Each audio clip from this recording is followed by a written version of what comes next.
Calling to order Historic Landmarks Commission, December 20th, 2023. Holiday version. Holiday version. Woohoo! The last. Sarah came very cute. That's right. It's the one not wise man. All right. So we'll start with roll call. Thank you. I'll take roll call. Chair Grumbine. Present. Vice Chair House. I am here. Commissioner Butler. Here. Commissioner Dorden. Here. Commissioner Drury. Here. Commissioner Ensberg. Here. Commissioner Lundvik. Here. Commissioner McClure. Yes, And Commissioner Uli. Present. We have quorum. Thank you. Thank you. All right. Great. Thank you. All right. Let's start with item A, public comment. Any member of the public in the room wishing to comment on an item that is not on our agenda today, within our jurisdiction, can please come forward. Anyone? Nope. Okay. Do we have any? Thank you, Chair Grumbine. I do not have any virtual participants, and we did not receive any written correspondence, so I'll turn it back to the Commission.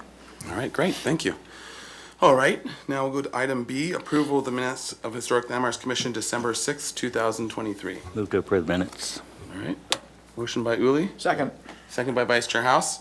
Any edits? Chair Grumbine, Yes. wanted to end the year properly.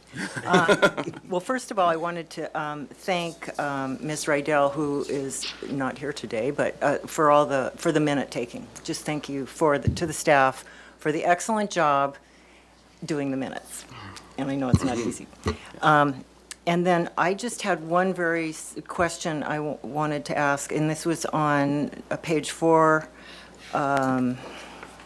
This is, yeah, 320 West Korea, and it was number 7. I'm wondering, was this a carryover from before? Because I don't recall us talking I about. kind of thought that too. Yeah, I remember saying at the end that I thought it looked okay, that I didn't feel that there was an issue with it anymore, but I don't recall us having a big discussion about it. This might have just been from the previous. Yeah, it might have been. And because we said carryover, didn't we say carryover previous comments? But this one might have slipped through us because we said, I think we named them too. So maybe to staff, if we can kind of double check that. And also with, and I think that, you said the rectangular openings in the front elevation of the bike room. The openings, yeah, because I think that it was the roof we were still There's a wanting bunch them to study and work on, but I think the openings, I did think that. They had changed them. Yeah. I think they were acceptable. Yeah, I of, think, they had an awning on them. yeah, I think you're right, and I think it was probably a holdover. So, yeah, okay, so maybe we just strike that one. Okay. Yeah, okay. great. Those were all my comments. Okay, Thank you. great, thank you. Any other edits, comments?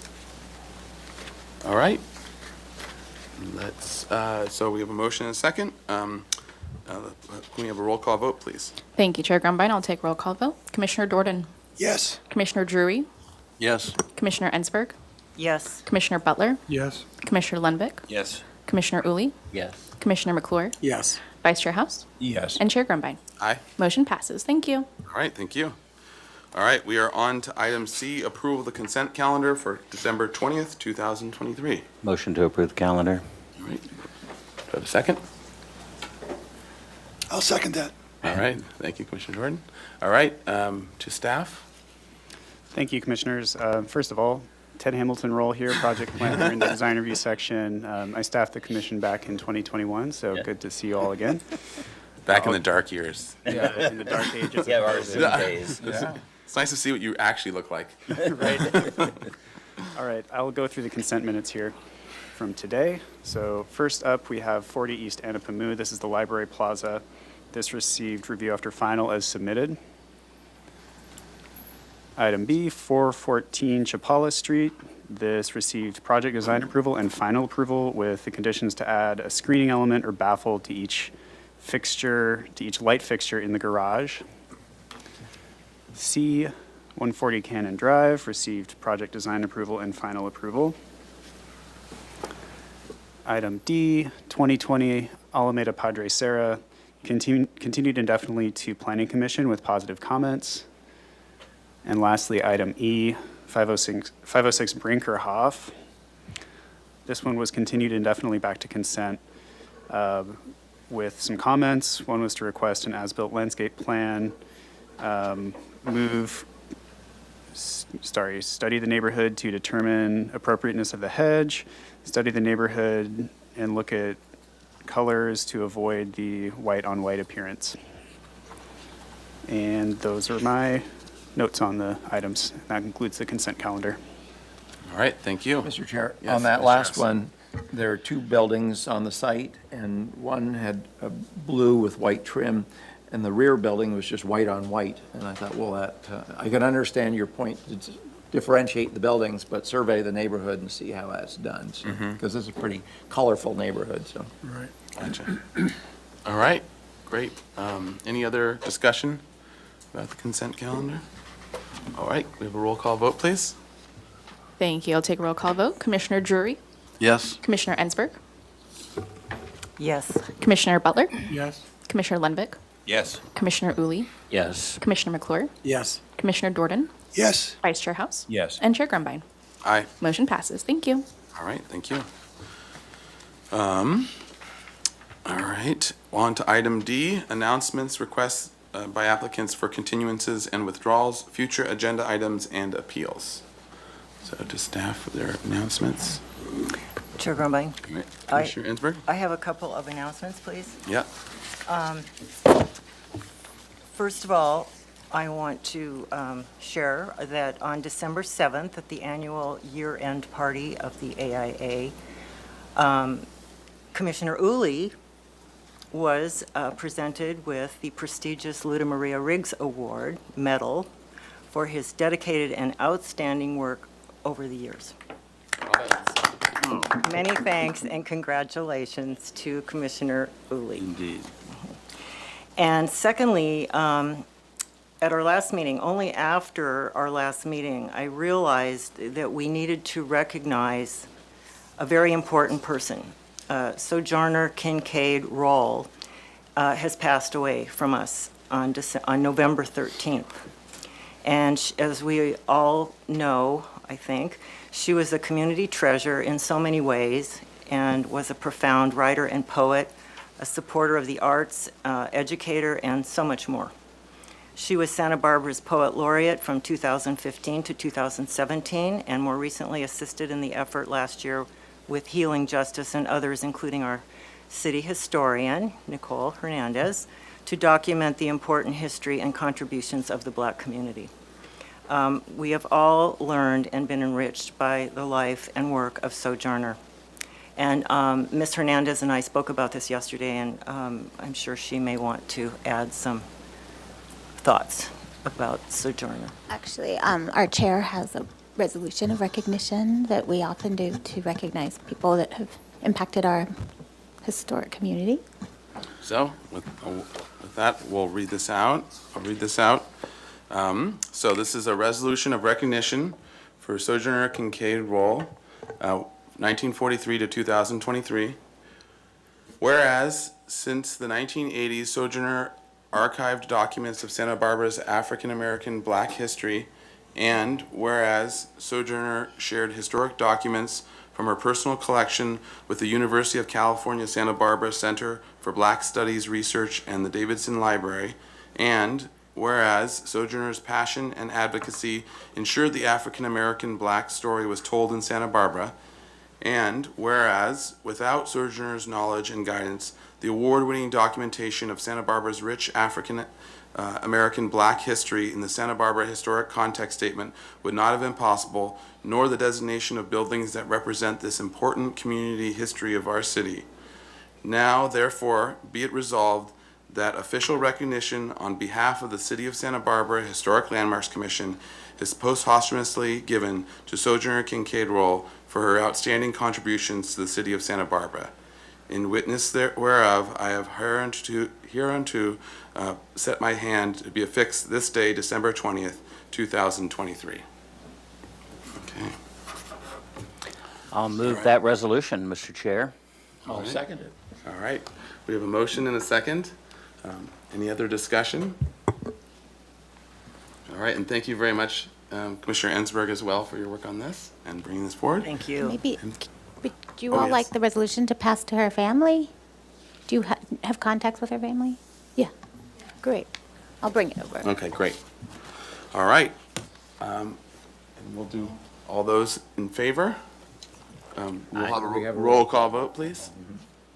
I'll go ahead and take the roll call vote. Commissioner Butler. Yes. Commissioner Lundvik. Yes. Commissioner Uli. Yes. Commissioner McClure. Yes. Commissioner Dordan. Yes. Commissioner Drury. Yes. Commissioner Ensberg. Yes. Vice Chair House. Yes. And Chair Grumbine. Aye. Motion passes. All right, thank you. Thank you all. Thank you. Thank you. Mr. Chair, under announcements, just want to note that the steel is going up on the top of the Granada Garage for the solar panel structure. So if you're in that neighborhood and you want to take a look, it is interesting. Interesting All right. characterization. Commissioner, yeah, Commissioner. Yeah. Yeah, I have simply, under the announcements, last week we requested that the staff set up a meeting time for the Stone Pines on Anapamu, and I don't want that to get lost as we move down the road here for a number of weeks. So I assume the staff is working on that. Yes, I did contact the urban forester and asked him when we could get him on an agenda to come in, and he said he will get back to me in the new year after the holiday. So I will follow up with that, and I also talked to the city planner about it. So it's on our radars, all our radars, to coordinate with Parks on this. Thank you. Great, thank you. All right, other announcements? et Chair cetera? Grumbine? Yes. Under announcements, I just have a couple quick things. Item 5, which is 3204 Calle Piñon, was postponed at the applicant's request to the January 10th full commission meeting. I'd like to also announce that Commissioner Drury was reappointed for another term on the commission. Bravo. That's all I have. All Thank right, you. great, thank you. All right, any other announcements, et cetera? All right, let's go on to subcommittee reports. So, who would like to report? Mr. Chair, Yes, Commissioner Drury. so there's a Plaza de Guerra design, the Arts Subcommittee met, it's rather brief, but we went through the requirements for the project manager, which are fairly complex because of the nature of the project, and the in-ground design standards, which are even more complex. All that will come before the HLC when those standards are found, when the project manager is appointed. And the in-ground design standards are basically mechanical, but we'll have a chance to review those as well. Thank you. All right, thank you. And Commissioner Lundvik? State Street Advisory Committee, is this on? Yeah. State Street Advisory Committee continues not to meet, although they are planning right now a meeting in late February, February 26th, but that may change. The staff is reporting that they're currently working on putting together documentation for a final report to the advisory committee, the community, and city council. And as part of that, they have asked our chair, along with several other architects who participated in the design charrette a couple of years ago, to put together some graphic thoughts that could be part of that final presentation. Am I correct in that? Okay. Yes, yep. So we do know that there is some work going on, and I would certainly, within the limits of the Brown Act, so on and so forth, encourage anybody on this committee who has strong feelings about where State Street should go and what the image of State Street should be, to maybe contact the chair and the other members of that committee, who we don't know who they are, and express yourself, because if we don't do it now, and it comes before the State Street Advisory Committee and the community, and we don't see some of the things that we think are important, we'll stumble along again. So I believe it's important to communicate within the confines of the Brown Act with our chair and others who may or may not be on that committee. And I would encourage my fellow HLC commissioners to be contacting Tess Harris, who is the planner in charge of it, and Eli Isaacson, who is the director of development, as key people on the staff side. As well as Dave Davis. or- Yeah, and Dave Davis as well. He's the chair of the. True. yeah. So I think that would be very helpful for everyone to. I wish you luck. Thanks. Oh, yeah, but I just say, we're looking at a group of architects who hope to put together a vision for State Street, or at least a portion of State Street.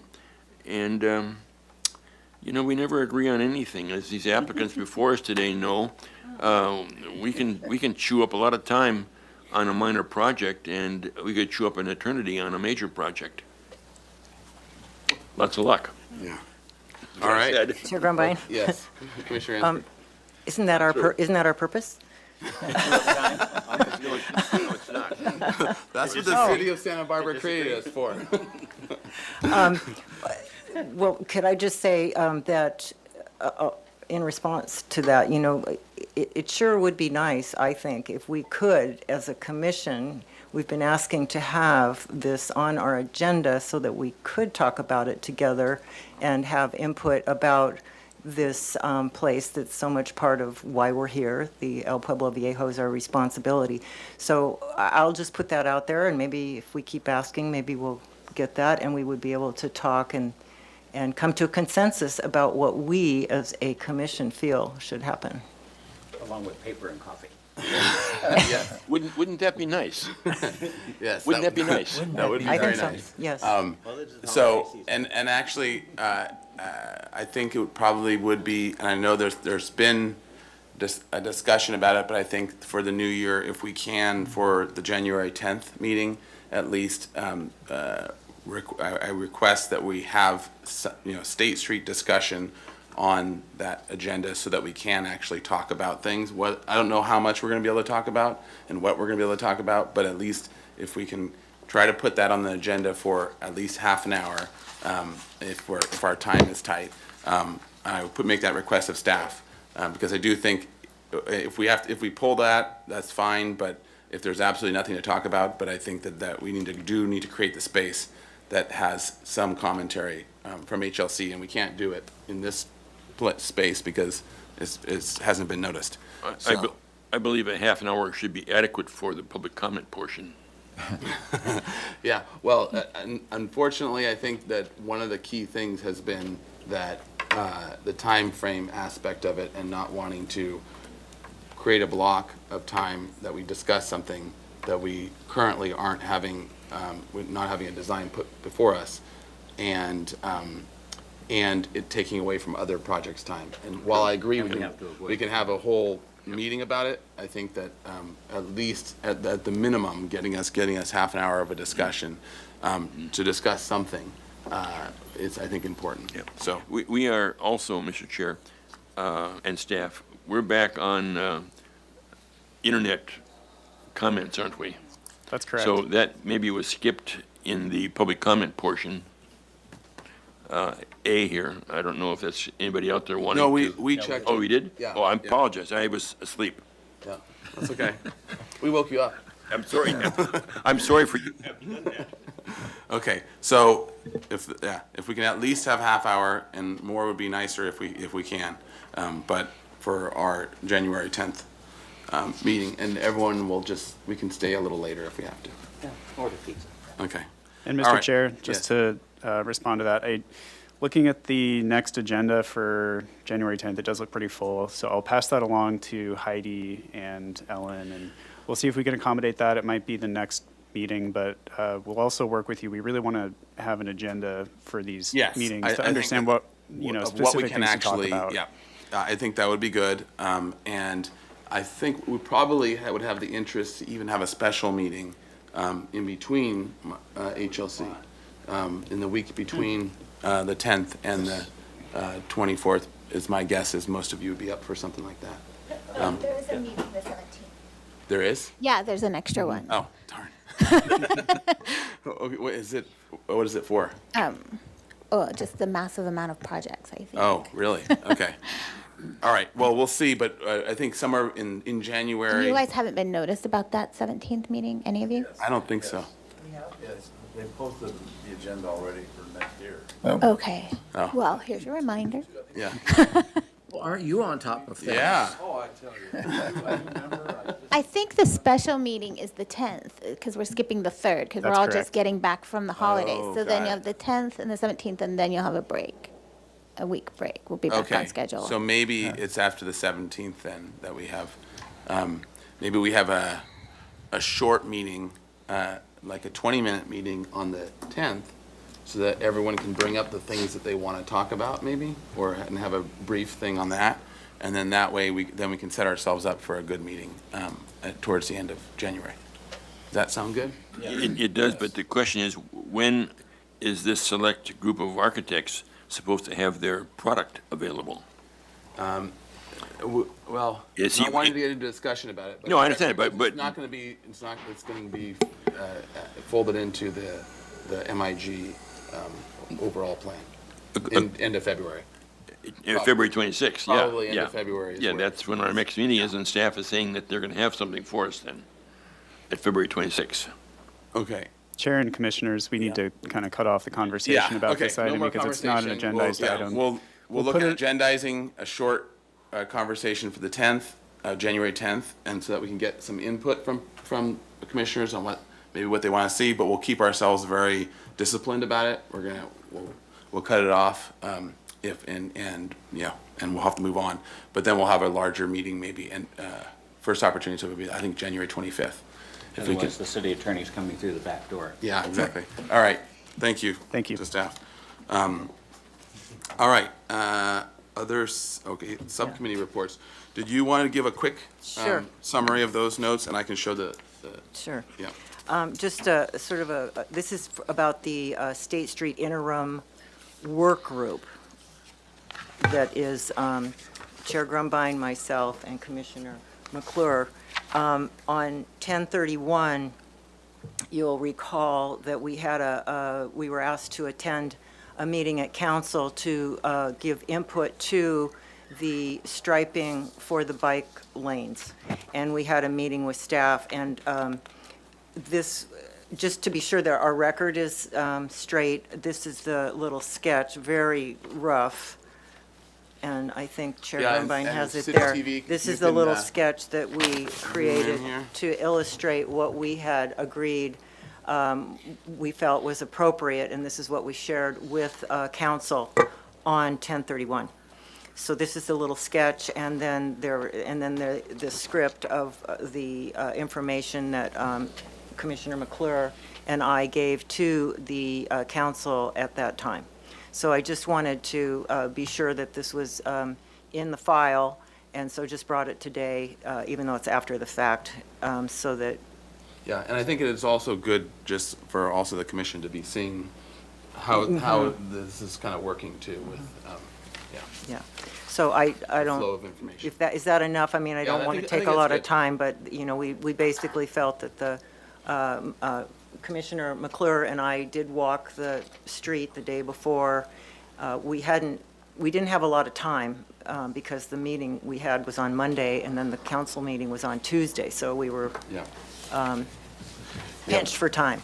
So we walked the street, we came up with what we felt was appropriate, and then Chair Grumbine was out of town, but we shared all that information and spoke on the phone and shared the sketch and got consensus about it. And so this is what was given, and just, Yeah. yeah, that's it. Thank you. For our boss. Yeah. Good afternoon. Is this even on? Thank you.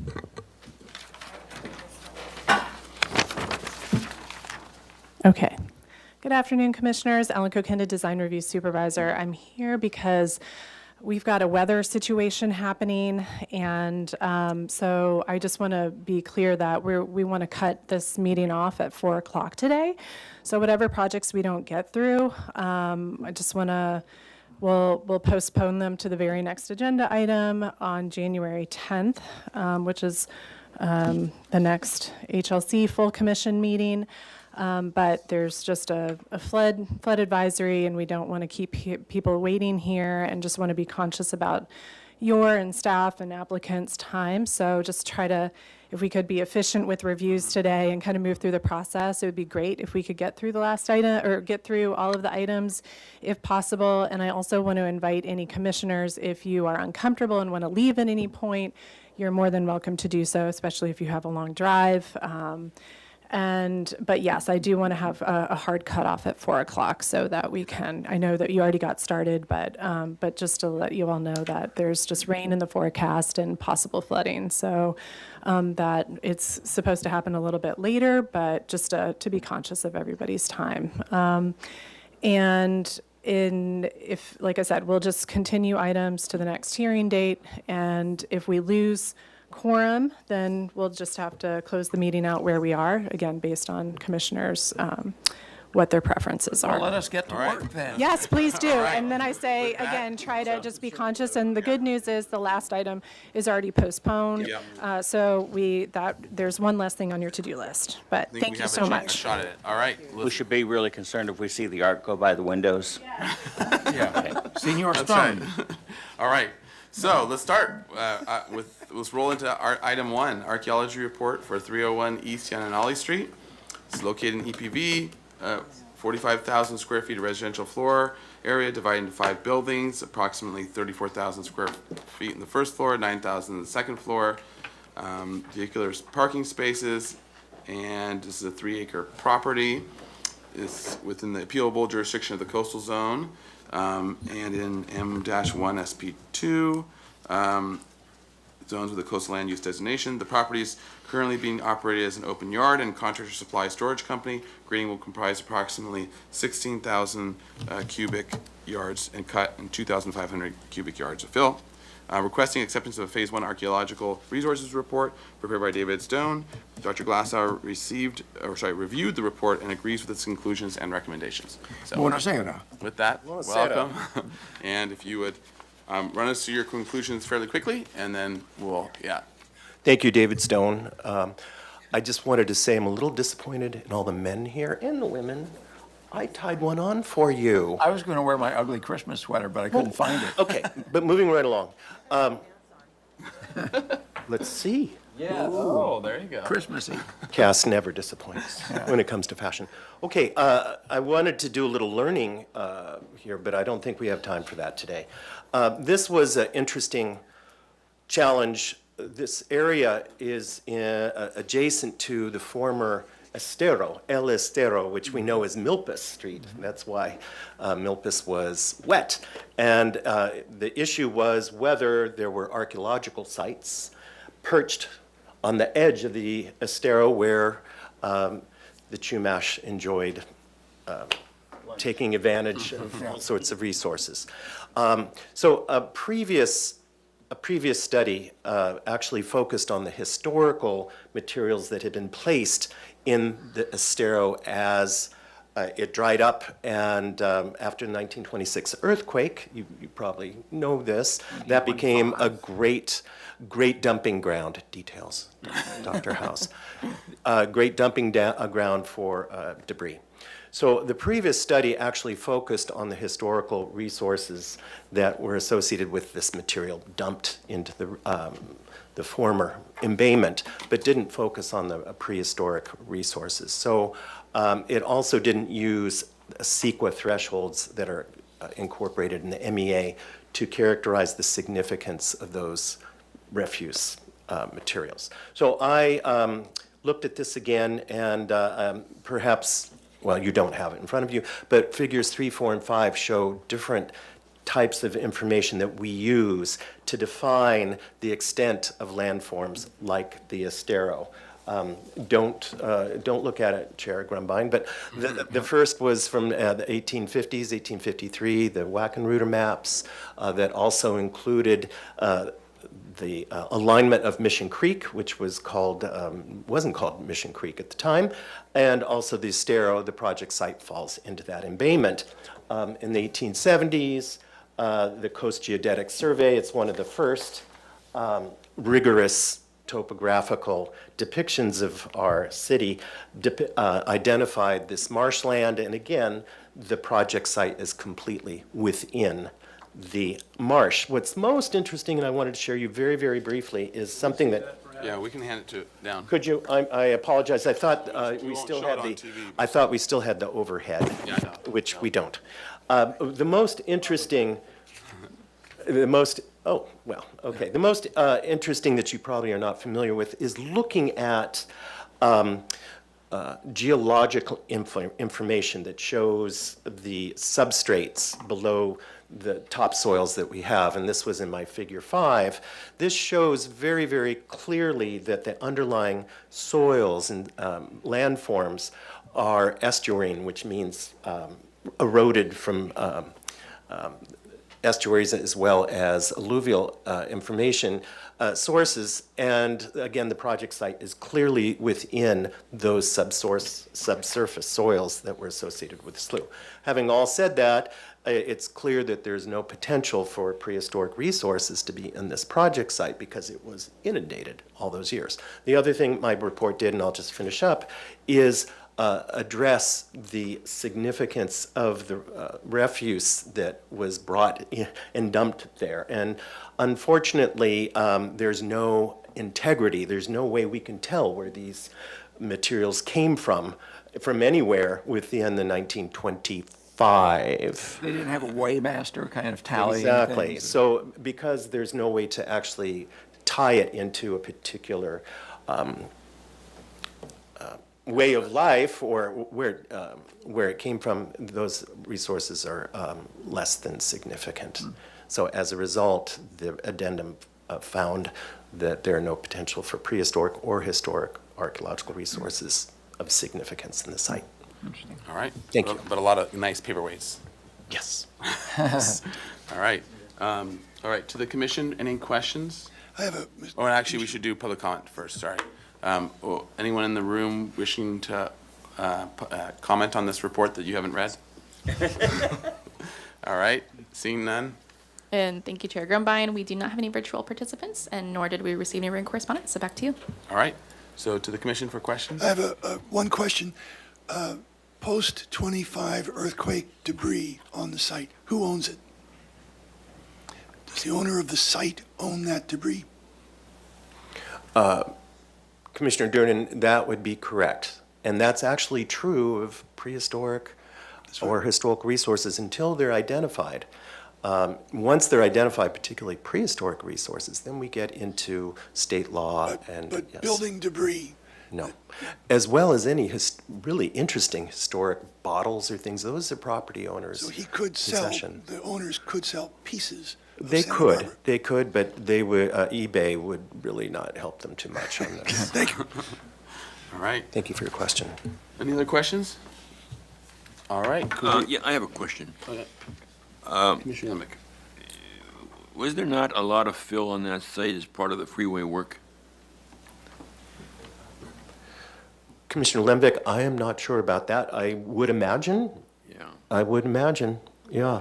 The backhoe trenches were excavated and found different layers. This was back 20 years ago, and perhaps they did find two different strata. My experience, having worked on that property 20, 25 years ago or more, is that there was a lot of fill as a result of the freeway work, and in particular the Garden Street underpass, so on and so forth. A lot of spoil was put up there, and on-ramps and so on and so forth. Sure, interesting. Well, right. it's a comment. All right, any other comment, question? All right, do we have a, Mr. Chair, I'll move to accept the report for 301 East Shannon Alley Street. Second. all right, motion by Uli, second by Vice Chair House. Any other discussion? I have a comment. Okay.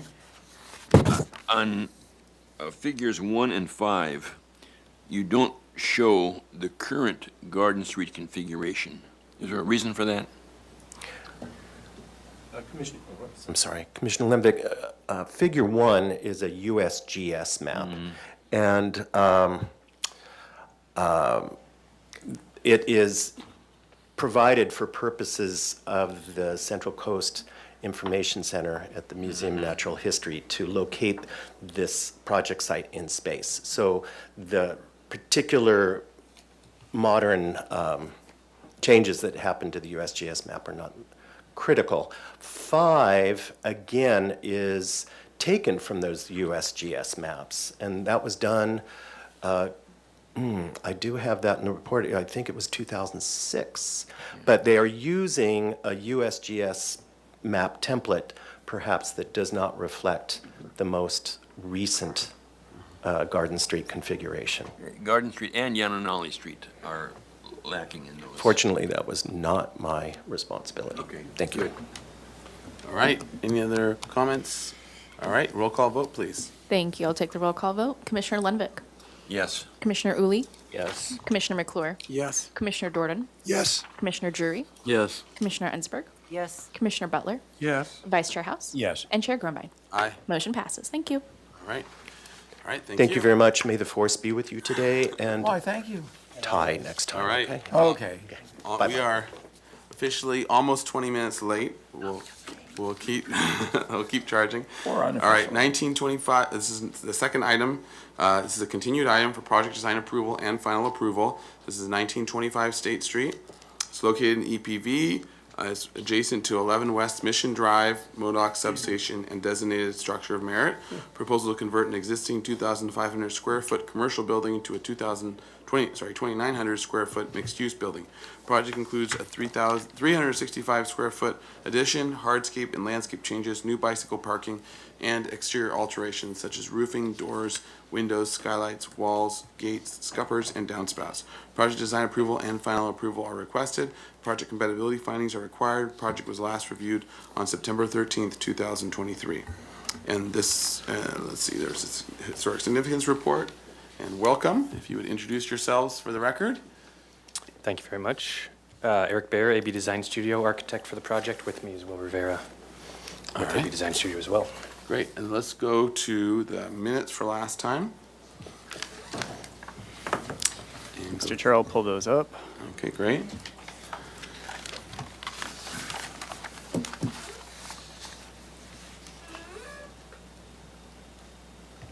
All right, so it was to continue indefinitely with the following comments. 1, the commission compliments the designers on the beautiful design. They are generally very supportive of the project and look forward to it progressing. 2, the west patio has too little landscape. Study ways of bringing in more landscape, potentially with something more vertical to soften the area. 3, the commission would support a taller wall of 8 feet or more. Study decorative elements with security in mind. 4, the front wainscot tile should be a different color or design in order to be more decorative than the color of the window and door trim. 5, further develop the back wrought iron railing on the west elevation, adding more detail and breakups in the railing. 6, the commission suggests adding muntins to the doors leading to the side patios, as it would make the patio space feel more residential.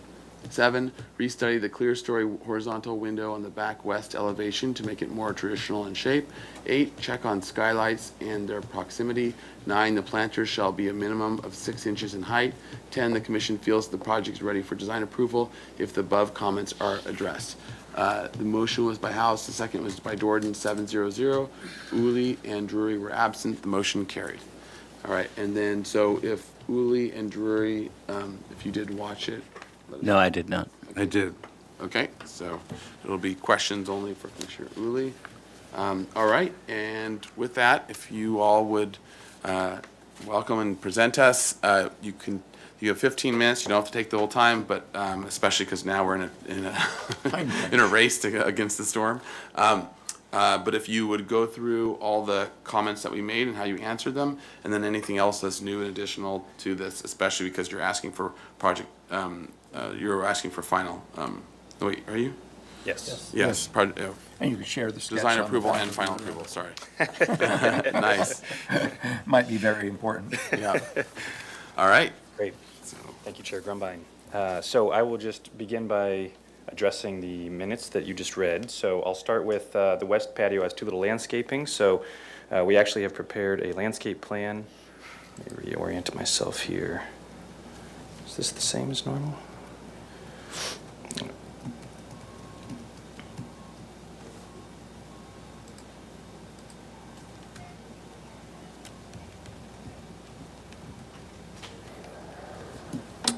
Okay, so here you'll find our landscape plan.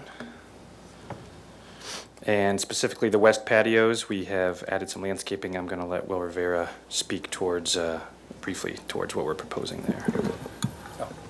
Thank you. So, what we did in these patios was we added some vertical, what is that called, that plant called?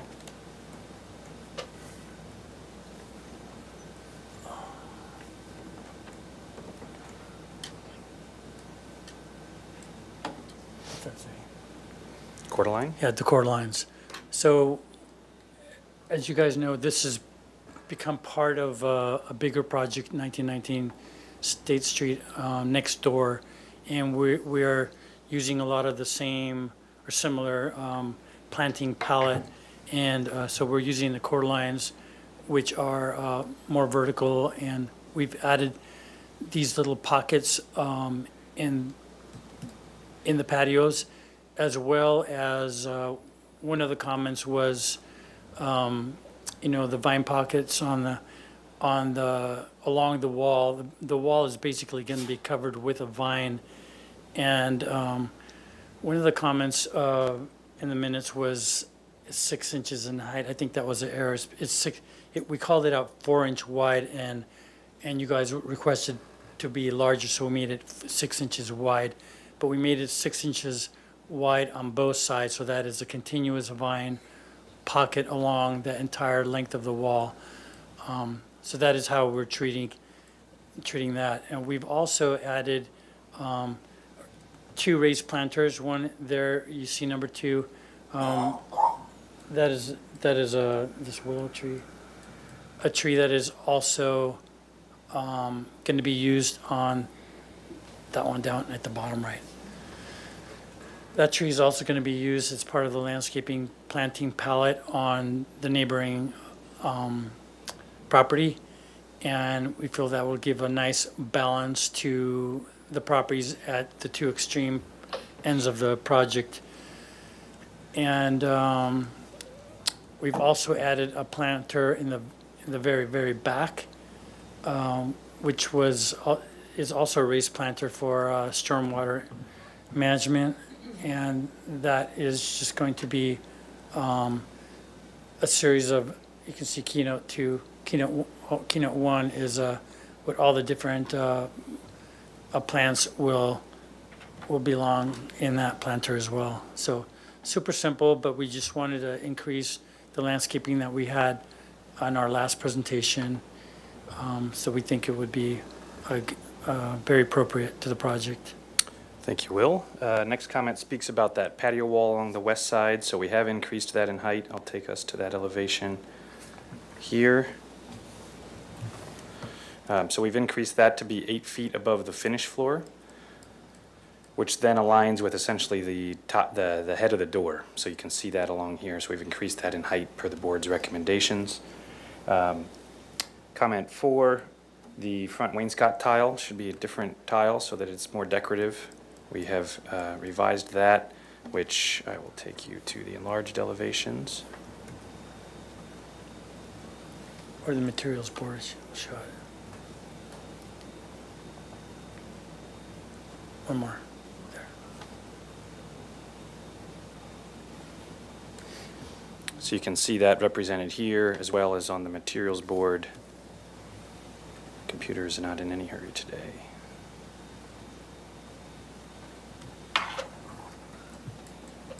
Here. So the Marrakesh cement tile. Next comment, further develop the back wrought iron railing on the west elevation. We've actually revised that to be a plastered wall, a low wall, instead of a wrought iron railing.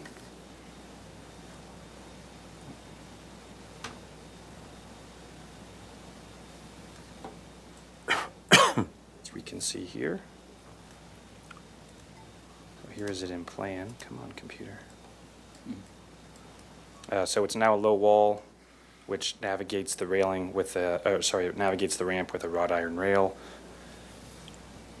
We have the detail for the handrail.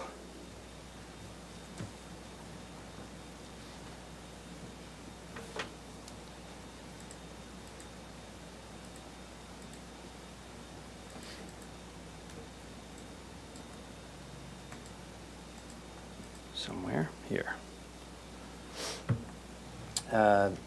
The commission suggests adding muntins to the doors leading to the patios, so we saw that on the elevation with the raised patio wall, so we have followed the board's recommendations there, added muntins to the door and the window. Restudy the clerestory horizontal window on the back west elevation.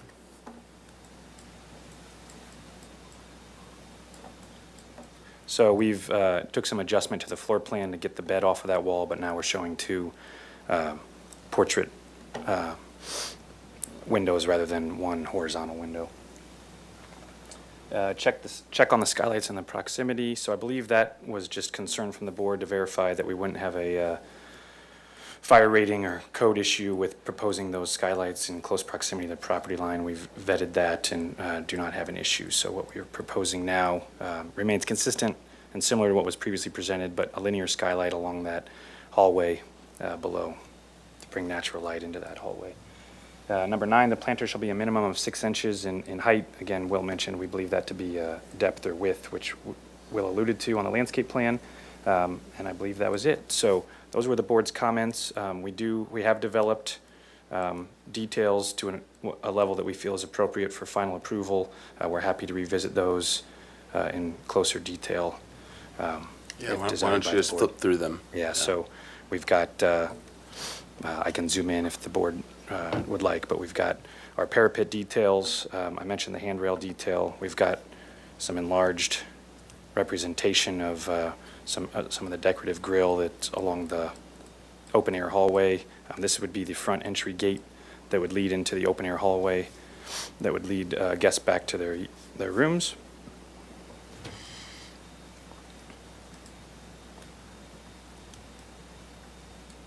We reviewed this already, I believe. I'm sorry, Will, was this? This was the front gate, correct? That's correct. Okay. And then we see that again with kind of an enlarged front elevation.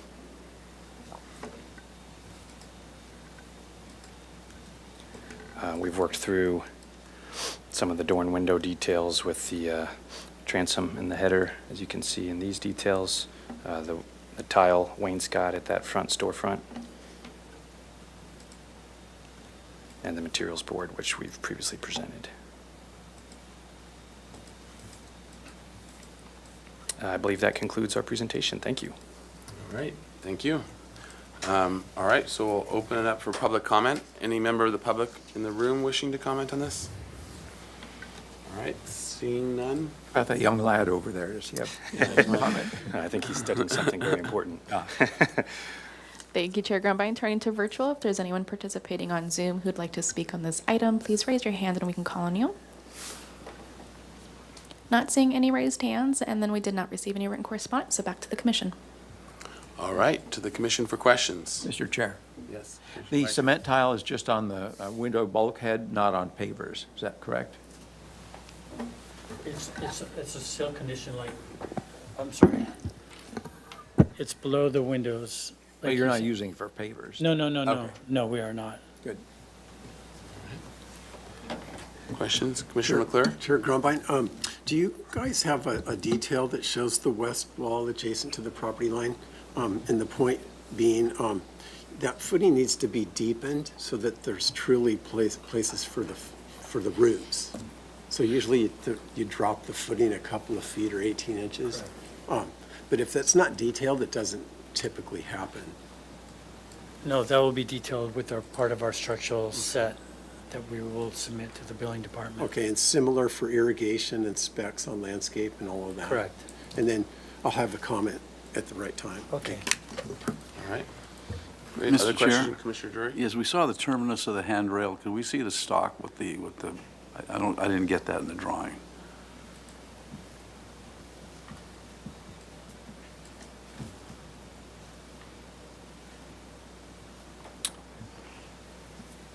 there. Where do I go here, Will? Okay, good. All right, perfect. Thank you.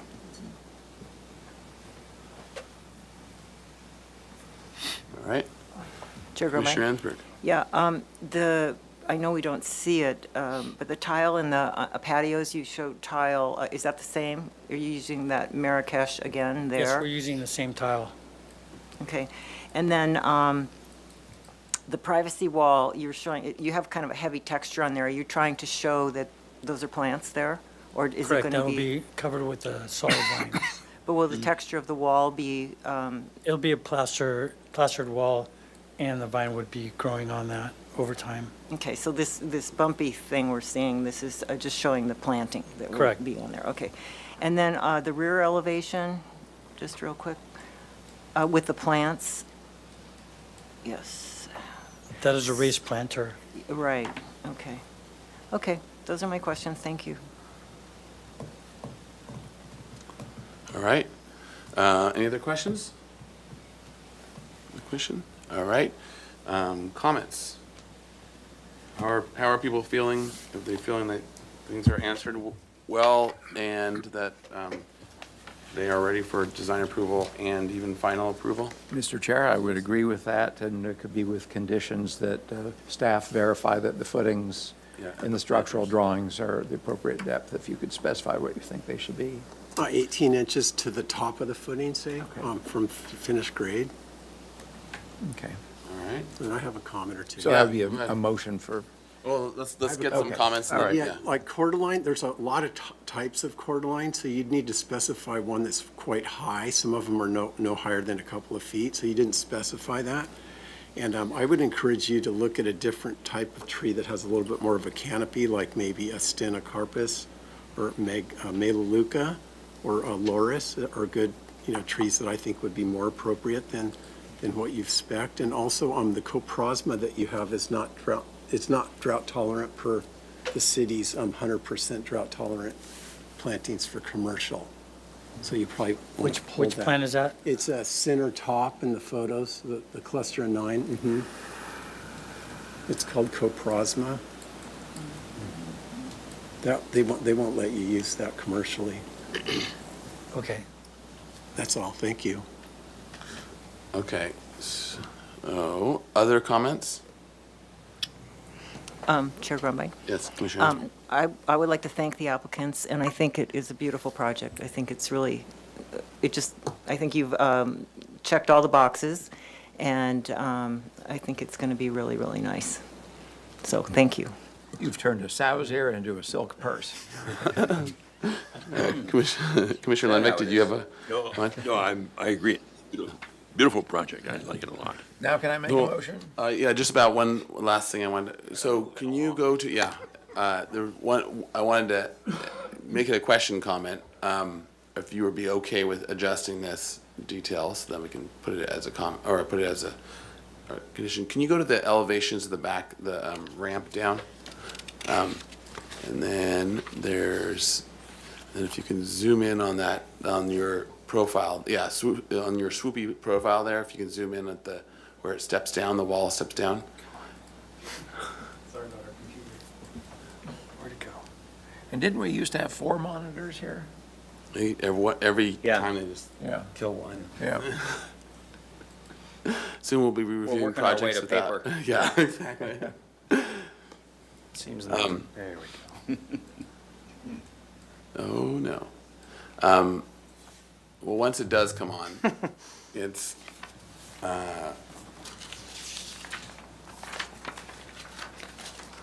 maybe we can. Here? Yeah, if you can I dare zoom not in. zoom, it seems to not be. Okay. You can close some of those other tabs, that might help.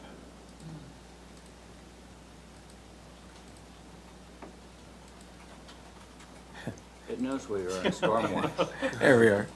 Yeah, it won't let me zoom. Okay, so it's this curve. Yes. So you have a Simon, and then you have a quarter round, I think, or something like that. Would you be up for dropping the quarter round, just having it be square? Or is there a reason that you went sort of that 3 detail curves in a We're row? using several places throughout the project. There's actually, if you go to that detail, we can show it. It's showing up as a privacy wall that same detail is showing up as a privacy wall between the patios. If you go to the section, But could you do that instead? Or you mean that this is on this, your other one is on the building all the way around? that detail is in 4 different locations. On this project? Yes. Okay. You have a problem with quarter rounds? Well, when they go into assignment, yes. Just because there's the multiplicity. Okay, but if you feel strongly about it, then. Yeah, I think it's a nice profile. I worked Okay. on that a long time. Can we see Okay. it? Is there any way? It appears I've lost all control here. It's frozen on sheet. Oh, we're back. Oh, the storm's coming. Houston? Yeah. Houston, we have a problem. Okay, well, let's do this. We'll just keep it moving. I'll still vote for it one way or the other. If you're feeling strongly about it, then Right. It would be good. Yeah. I'd like to see it. I know. Thank you. The sections, Will? It's a detail that, see the detail on the Right there? lower left? Yeah, you can zoom into that, that's fine. Okay, If you can. in theory. See, No, there it's right it here on is the in the right. Here it privacy is. wall. It's right There's there. similar. Between the there. patios Gotcha. here, With- and And then then, as we go out to the Yeah. backyard through there's the our hallway. details. Chair Grumbine, what was it that you were having a problem with? So rolling from a quarter round, and then with that pointy, the point where it rolls from a quarter round and then into the CIMA, it was, it's the pointiness of it, and the 3 curves all together. Anyways, if you feel strongly about it, then that's, I thought it was kind of cool.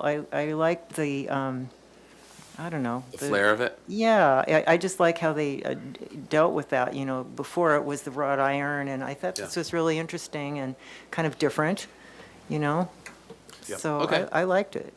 Okay, great, and and the architect likes it too, and it's not gonna be something that I got, not the hill, the hill that I was In on. the interest of time, Yeah. I will make a motion Okay, please do.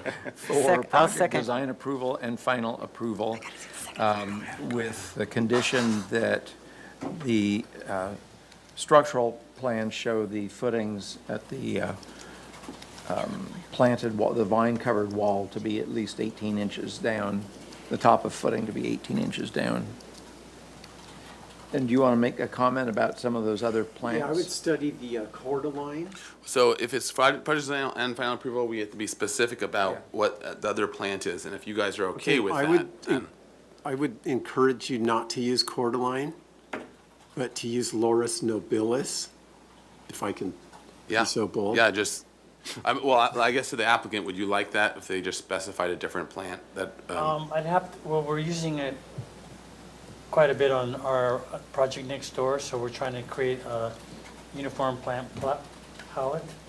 So, I personally like that tree, and I like that it's very vertical and not so bushy. 'cause there's But not did a you lot of hear my space. comment before about you didn't specify which one? The big one. Cordyline's a plant, but there's probably 50 types that are very different in size. Okay. so is there a particular one that you could, No, I don't know offhand Okay. which one would be appropriate. Okay. We will look at that. okay, so, We are open to revising that plant, but If it's necessary for final approval, we'll take the commissioner's yeah, because recommendation. if we're gonna give final approval, we have to be specific about what the Choose a plant quarter is. line that is tall.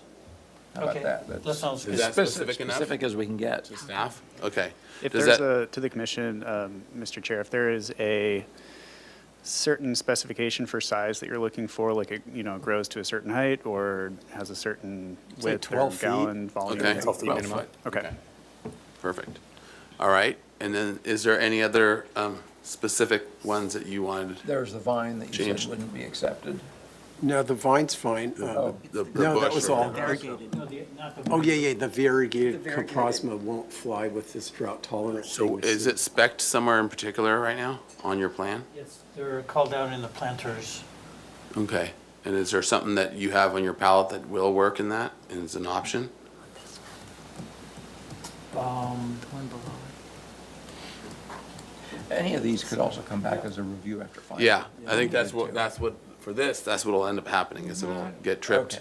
Okay. Okay, so we can, if we're okay, we can So we substituted for the lower left one, the flowering? Let's just approve it as you submitted, and Okay. then when you figure out what changes you want to make, do a review after final. Could that be something that we could do on consent, just for landscaping? Yeah, we probably would go to consent. Okay, Yeah. that'd be great. Okay. All right. Unless you want to come back to the full commission. Yeah, love you guys, it's fun. All right, any other? Works every time. Yeah, any other Settle out. particular parts of the, conditions of approval? No, I think there's just that one condition about the footing, and that the quarter line to be of a variety that will grow to 12 feet. And other than that, any other landscaping changes to return in a review after final. Okay. And the seconder? Second. Second by Commissioner Ensberg, and nice. All right, so we have a motion and a second under discussion. Any other discussion? All right, roll call vote, please. Thank you, Chair Grumbine. I'll take roll call vote. Commissioner Uli, Abstain. Commissioner McClure, Yes. Commissioner Jordan, Yes. Commissioner Drury, Yes. Commissioner Ensberg, Yes. Commissioner Butler, Yes. Commissioner Lundvik, Yes. Vice Chair House, Yes. and Chair Grumbine. Aye. Motion We are passes. exactly All right. on time. Nice. Very good. Good job. Thank you, Commissioners. I would like to thank the architect for Yes. including Grumbine. the Weep Street detail on their Sorry to drawings. interrupt. And I. We need to said reopen make that some last item buildings, really you know, quick. Spanish, have the plaster all the way Oh, down. hold on, let's, So it's really important. and stay here. Thank you. We need to reopen. Yes, what Commissioner Lundvik said, and then, We need to have you make the project compatibility findings. a good point. All right, right. Knew so we were we're missing something. reopening, it was too easy. Okay, these are the- Reopening item 2, and These are the project compatibility findings. Consistency with the design guidelines, yes, it is. It is compatible with the architectural character of the city and the neighborhood. Didn't used to be, but it is now. The size, mass, bulk, height, and scale are appropriate. It is sensitive to any adjacent landmarks and historic resources. Public views of the ocean and mountains are not affected, and the use of open space and landscaping is very good. all right. And now we'll get the seconder to agree to Yes, those. I second with those comments. All right, and then we'll have, now, any other discussion? All right, good. We'll have another roll call vote. Thank you. I'll take the roll call vote. Commissioner McClure, Yes. Commissioner Jordan, Yes. Commissioner Drury, Yes. Commissioner Ensberg, Yes. Commissioner Butler, Yes. Commissioner Lundvik, Yes. Commissioner Uli, Abstain. Vice Chair House, Yes. and Chair Grumbine. Aye. Motion passes. Thank you. All right, thank you. And this decision is appealable to City Council within 10 days. All right, nice work. Excellent job. All right, now we are right on time for one-time application consultation review for item 3, 135 East Ortega Street. This is located in EPV. The project is adjacent to 715 Santa Barbara Street, city landmark, and California State landmark, and 117 East Ortega, a contributing historic resource to the EPV, and ashlar cut sandstone walls. Proposal for adaptive reuse of an existing site developed with 3 commercial buildings and a parking area. The project involves conversion of the existing structures to a 25-unit residential development under the city's AUD, average unit size density incentive program, with an average unit size of 523 square feet. The project includes a demolition of 2,400 square feet of existing building area and construction of 2,200 square feet of a new building area. The project involves 11 parking spaces along the west side of the property with pedestrian access to the existing block wall and 28 bicycle parking spaces. An open yard modification will be required under the formal planning application to allow a portion of the open yard to be covered by the existing canopy. No final appealable action will take place at this meeting. Project compatibility findings will be required for project design approval. And there were 2 historic significance reports. And with that, welcome. If you would introduce yourself for the record, and then All of you? you will have, and then we'll go to staff. Okay. Hi, Jarrett Gorin from Vanguard Planning. We're happy to be here. So this is. Oh, wait, we'll jump to staff, and then we'll come back to you, and we have 15 minutes. All right, we'll wait. Just 30 seconds. All right, thank you, Chair Grumbine. So just some brief staff comments on this item. It's a one-time consultation. So What we're looking for today is comments only directed to the Planning Commission. The next step in this process after this hearing is to go to the Planning Commission for concept review on the AUD project. As it was explained in the project description, this is an adaptive reuse project. So we're looking specifically for any comments related to the size, bulk, and scale, neighborhood compatibility, sensitivity to historic resources. There are some in the vicinity, as well as whether or not story poles will be needed for this particular project. Again, it's adaptive reuse of existing buildings, but technically they're required for this project. And an open yard modification is required for some of the open yard to be covered. So any comments about that? After Planning Commission, the applicant will be returning with a planning application. You'll be seeing it again for concept review at that time. Thank you. All right, and we'll probably be swinging back to you afterwards to make sure we catch all of them. Okay. All right, Jarrett Gordon from Vanguard Planning. Just want to start off with some site photos. This is, it's next door to the Historical Museum. I believe we're right across from like the California unemployment offices, et cetera. So this is our site. This is looking down Santa Barbara Street towards the intersection there where the Solway of Water is. Cuesta High School is across the street from us. This is, if you were to turn your head to the right, this is what's on a fire access looking in towards our site, towards those Quonset huts back there. This is looking towards the mountains along Ortega Street, and that's sort of the warehousey part of our property. And then that's the parking area that's on the property. It's just gravel right now. Again, closer up view that shows both of the buildings along Ortega Street. That's a closer up view of the one that's right at the corner there. That's the high school in the background. This is a view looking across the intersection. So that's the most prominent view of our site. And then, yeah, again, this is from across Santa Barbara Street. Another picture of that for whatever reason. This is looking into the big opening that faces Ortega Street, and you can see the existing canopy that's there that we're going to be keeping. Another picture showing that canopy, and just general views around the site. It's sort of this weird quasi-industrial anomaly in the middle of this neighborhood. So the neighborhood, I'll just go through that really quickly. Some of it was in the site photos. That's Cuesta High School. That's where Solway of Water is across the street from us. California state offices, something next to those. This is California state offices again. This is the Anatega building at Anacapa and Ortega, recent. Another photo of that. That's the parking lot 10, pretty prominent in our neighborhood. And then there's the side of La Paloma that faces us, and this is just kind of going down the street. So we have some older sort of crafts mini houses that are there, and then this is what's right next door to us across our parking lot. So that's the neighborhood, and our site, our plans are to take these existing buildings that we have and turn them into 25 new residential units. And they're all going to be studio units of different sizes. The average size is about 525 square feet. And there's not a whole lot of changes going on here to the exterior. Our goal was really keep this thing as unchanged as possible and kind of convert the insides of it and, you know, do the changes that are generated by the conversion of use. So like most of what you're going to see on the outside of this is just taking things that are sort of industrial doors and converting them into sorts of windows or gates or things like that. So this is the Santa Barbara Street elevations. So that's the main side of the building there, and it's pretty much unchanged. We're gonna fill in this sort of open space that's here, and we're doing a bit of an expansion to that building, but most of it occurs towards the interior of the site. If we were to do story poles on this, I'm not sure what we would show. I'm gonna ask you to waive those. So that's what you'd see from there.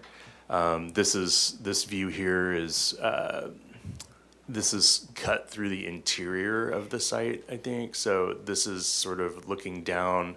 If you were to somehow see this from the museum next door, you'd see this elevation, and this is all down underneath the canopy. And then this is the Ortega Street elevation. So we've got that two-story building in there and this roll-up door, and we're going to convert that into a gate. And yeah, not a whole lot of changes here. Got this stairwell. We're going to keep this whole sandstone wall that's there now, keep that in place. And then this is the elevation that faces our parking area. So it's a big block wall. The Quonset hut's back up against this part of the wall, and that's that basically. And then this is towards, again, the interior of our site. So that's the existing Quonset hut. This elevation of it faces towards Ortega Street. So if you were to stand in that opening and look through it all the way across our site, you'd see this building, and we're going to convert that into some really cool studio lofts. So just adding this little bit of a detail on the outside of it, and that faces the interior of our site. The entire canopy would be between the street and this building. And that's it pretty much. There's our landscape plan. This stuff's all gonna be in under that shade structure. The shade structure does have filtered light that comes through it. It's got skylights. We're gonna keep those. These are all going to be very shade-tolerant plants in here. All of our open spaces, except for these little patios here to those loft studios, all of this is going to be, this is the open space in the project, and it's all common open space. And then this fire lane right here, it's questionable whether we're still going to need that. So that may be something that, if it goes away, this will end up becoming some additional open space over here. With the exception that right now we've got this bike storage under the canopy, and we believe this meets the requirements for long-term bike parking, but we may actually be providing a enclosed bike parking area here instead. That's just something we're kicking around as an idea. So that's everything, and I await your questions.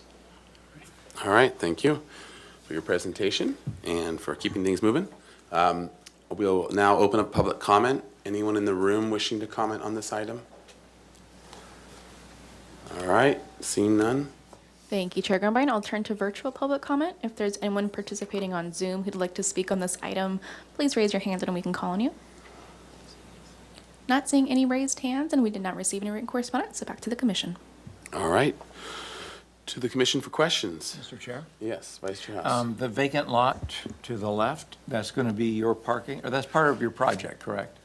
Yeah, that parking lot's on our site, and it's gonna get, it can't be gravel, so we're gonna put permeable pavers there and sort of formalize the spaces. Right now, it's just kind of a big free-for-all. Yeah, okay. And then why, oh, why are you keeping that canopy and making that a very, seems to me kind of, I mean, I've been there, specific acoustics, right? And so that's pretty dark under there. Just does not seem like an attractive space. Owner wants to keep it and use it, and we want to do as few changes as possible out here. One of the goals of this project is like change nothing and see how fast the city can approve new residential units. Challenge. All right, other questions? Mr. Chair? Commissioner Drury. Yeah, so, and is there a plan on perhaps putting a gate at the beginning of the fire lane on Santa Barbara Street? That came before, as I recall. There was just some sort of a discussion about a gate. Yeah, Chair Grumbine, Commissioner Drury, there's a gate there now. It's Right. gated off, and I think we would probably still maintain a gate for security. But if that all becomes like a landscaped area, we would probably lean towards a gate that you could see through so that people could experience the landscaping. Interesting. And I think, just to clarify, Commissioner Drury, you were asking that because I think when this was a different project, that came Right. before us. Right. And they had designed a wrought iron gate or something, so you might look up the file of that. Yep. All right, thank you. All right. Mr. Chair, Yes, Commissioner Doran. just a quick question. What is the difference in height between the existing design and the proposed design? 0. Okay. One other quick question. The average unit size is 523 square feet. What's the range from smallest to largest? Do you have that? Chair Grumbine, Commissioner Jordan, I actually don't have the range memorized. I can tell you that for the most part, the units are almost all the same size within this building. The loft units in here are bigger than those other ones. They're probably 40% bigger than all the rest. That's fine. Thank you. All right. Commissioner Ansberg? Yes, Chair Grumbine. Can you, on this plan, the landscape plan, show us where the roof is?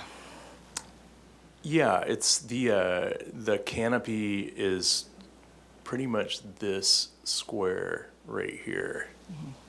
So it goes all the way back to those entrances to the loft, whatever they are, right? And there's a portion here which is going to be removed. Let me go up to, we have a roof plan here. So that's the existing canopy. And this big square part here, that's going to remain. And then this is going to get opened up back in here. Right, yeah, I got that part. Okay, then back to the landscape plan again. How do you get through from the parking lot? Where's the link through? How do you walk through to get from the parking lot to the center, to the other side? I think it's going to be this right here.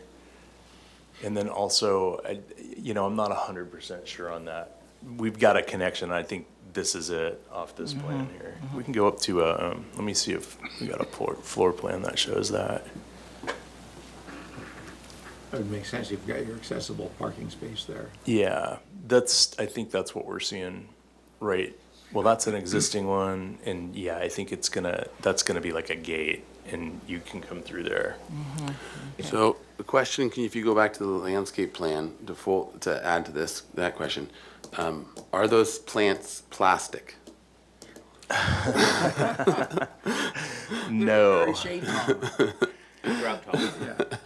No, when I say shade tolerant, I am still talking about actual plants. Okay, just checking. But not actual grass.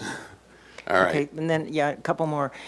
So the bicycle rack there, so this, on the left side, I understand you're keeping the wall, right? The whole thing you're keeping? That's Or correct. you're proposing to keep it? The big block wall that's there, Yeah, the big block. So we're proposing to keep it. these bicycles are up against that wall? That's correct, and they're in these sort of, we have a detail of that. We're gonna use these racks so that they can be double stacked. And again, that's something we're still looking at. This may not be the only type of bicycle parking we have. Like, I've talked with the ownership about e-bikes and having some sort of a place where people can have those and have, electricity available to charge them and all. And if we get rid of that fire lane, I think we're really leaning to put this sort of thing over in that area. Okay, well, that was one of my other questions, if you could go back to that site plan again. Just people coming in and out with their bicycles, just in terms of, functionality, would they be, is this area in the front where the blue is and the couch, isn't that where that's where the big opening is right now? And you're putting in That's gates? gonna be this is gonna be a lounge area with the seating, and it looks like that door is gonna be filled in with a large window. Oh, okay, I thought you said it was a gate. Yeah, but, I was wrong. Okay. See, I'm paying attention here. It's gonna be a big window. Okay. So then, in terms of your exiting system out of this place, or into this, in and out, if we go back to that plan again, the site plan, the landscape plan, sorry. So how do you get in and out of here? Just wondering. Yeah, you could do it somewhere. I think, like, certainly the stairs in this whole area here, it looks like it's probably through here onto the street, and then we have it also through here. And then this one little other link through the bushes where you were talking about. Yeah, I think so. So, right. Okay, and then, and then you answered my question about the lounge there. Okay, I think that was all my questions. Other questions? Is that large metal building sprinkled currently? Large middle, this one here? Yeah, yeah. Well, the warehouse, the open space where you're, yeah, is the Butler, is that all sprinkled, fire sprinkled? The open air canopy, no, I don't think that that's sprinkled. You'll probably have to, won't you? I mean, you're converting a change of use, and the fire department's gonna say, yeah, you gotta sprinkle the whole darn thing. If they do, then we will. All right. Other questions? Fire sprinklers? We like the ones with We little want, curls. we want authentic copper that will patina. That's Yeah. right, exactly. There we go. All right, any other Mr. Chair? questions? Yep, yes. Could we go to the Ortega, I think it's the Ortega Street, then it must be right there. So the question is, I noticed on the existing building, the entryway has steps, but then in the proposed, you've added, what's the thinking behind that? Is that a ADA compliance issue, or? It's probably a code issue that these steps don't meet it in terms of a landing or something like that, which is why we would do that. There's no reason we would just do this because we. For the heck of it. Because I think the existing is a little more appealing, at least from a entry Let's go look at the consideration. floor plans. I think this is why right here is there isn't an adequate, well, this is the existing space. Yeah, it just looks like there's not an adequate landing there. And I haven't been to this site as many times I haven't memorized every detail, so I don't know exactly what's there. But my guess is it's a code compliance issue. Thank you. Okay. Any other questions? Mr. Chair? Yes, questions. On one of your roof plans, it looks like maybe it's the existing roof plan, there's more skylights, and then the other plan, there's fewer of them. What does that mean? I guess it means that we're taking out a couple of these Making it even skylights. darker. Well, this whole section here is being removed and opening that up. I'm not familiar with what the thinking is of why the designer decided to do that. But yes, they're removing half of these skylights in this row. All right. Any other questions? All right, let's go into comments. So I think some of the key things were commenting on size, mass, bulk, scale, neighborhood compatibility, story poles, whether we think they're still needed, covered open yard was one, and the covered open yard is the big structure. Is that? Yeah, so Chair Grumbine, the requirement for the open yard modification, they're meeting the size requirements for it, but open yard is supposed to be open to the sky. So part of it's covered, so they're gonna need a modification specifically for that. Yeah. Got it. And then, was there another one I missed in terms of the key ones?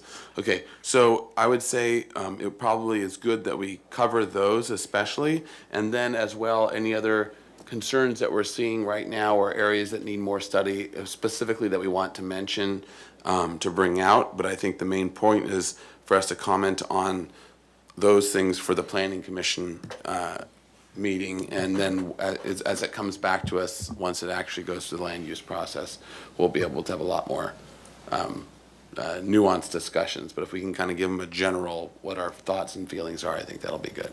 Mr. Chair? Yes. I'll take a stab at it. All right.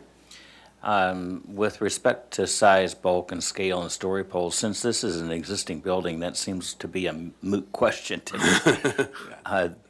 The proposal isn't proposing to enlarge it, make it higher, or make it bigger. So it seems to me those two things are moot. In general, I think it's a very interesting idea to convert this complex of buildings into housing. I like the conversion project. I like the fact that you're trying to keep the existing buildings pretty much intact and convert them to this new use, which I find fascinating. And, the code issues will sort themselves out for sure. So I'm generally supportive of it.